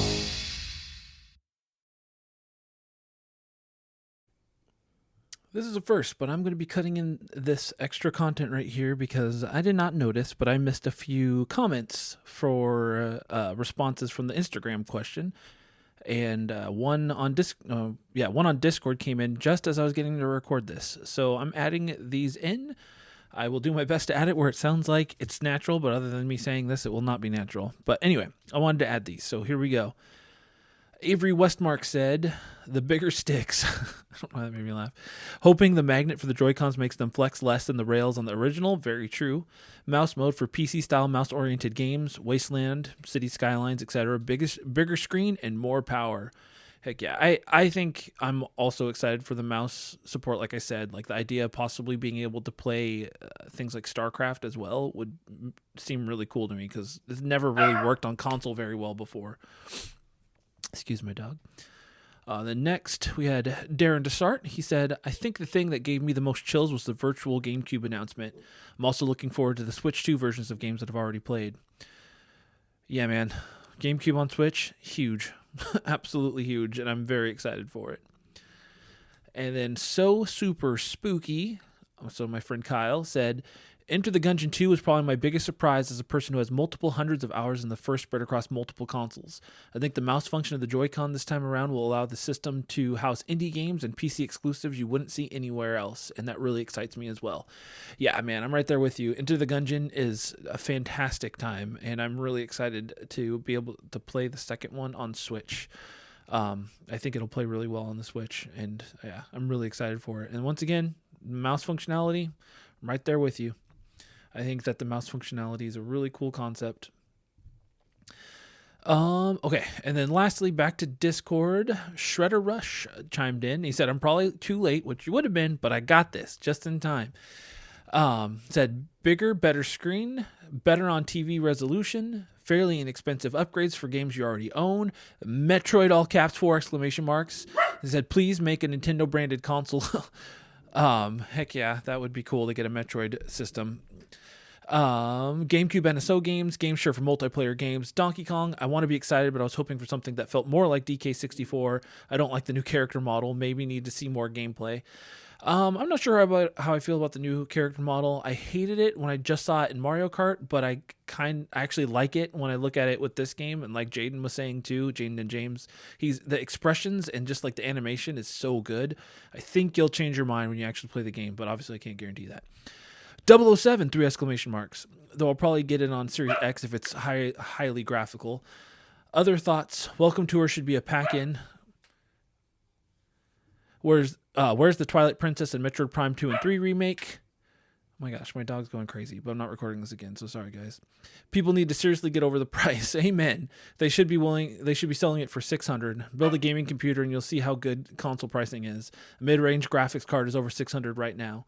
It's even less than a Steam Deck or any other handheld gaming computer, and ain't nobody asked for the camera feature. Let's slow down the gameplay by adding all these webcam videos to the screen. Might have been cool 5 years ago for COVID. Too late, Nintendo. Please make first-party Pro Controller size shaped Joy-Cons. Yeah, I really wish Nintendo would do that as well. But thank you all for your comments, and hopefully this splices in to a degree that it sounds normal, and if not, well, welcome to Bad Editing by Chris Perry.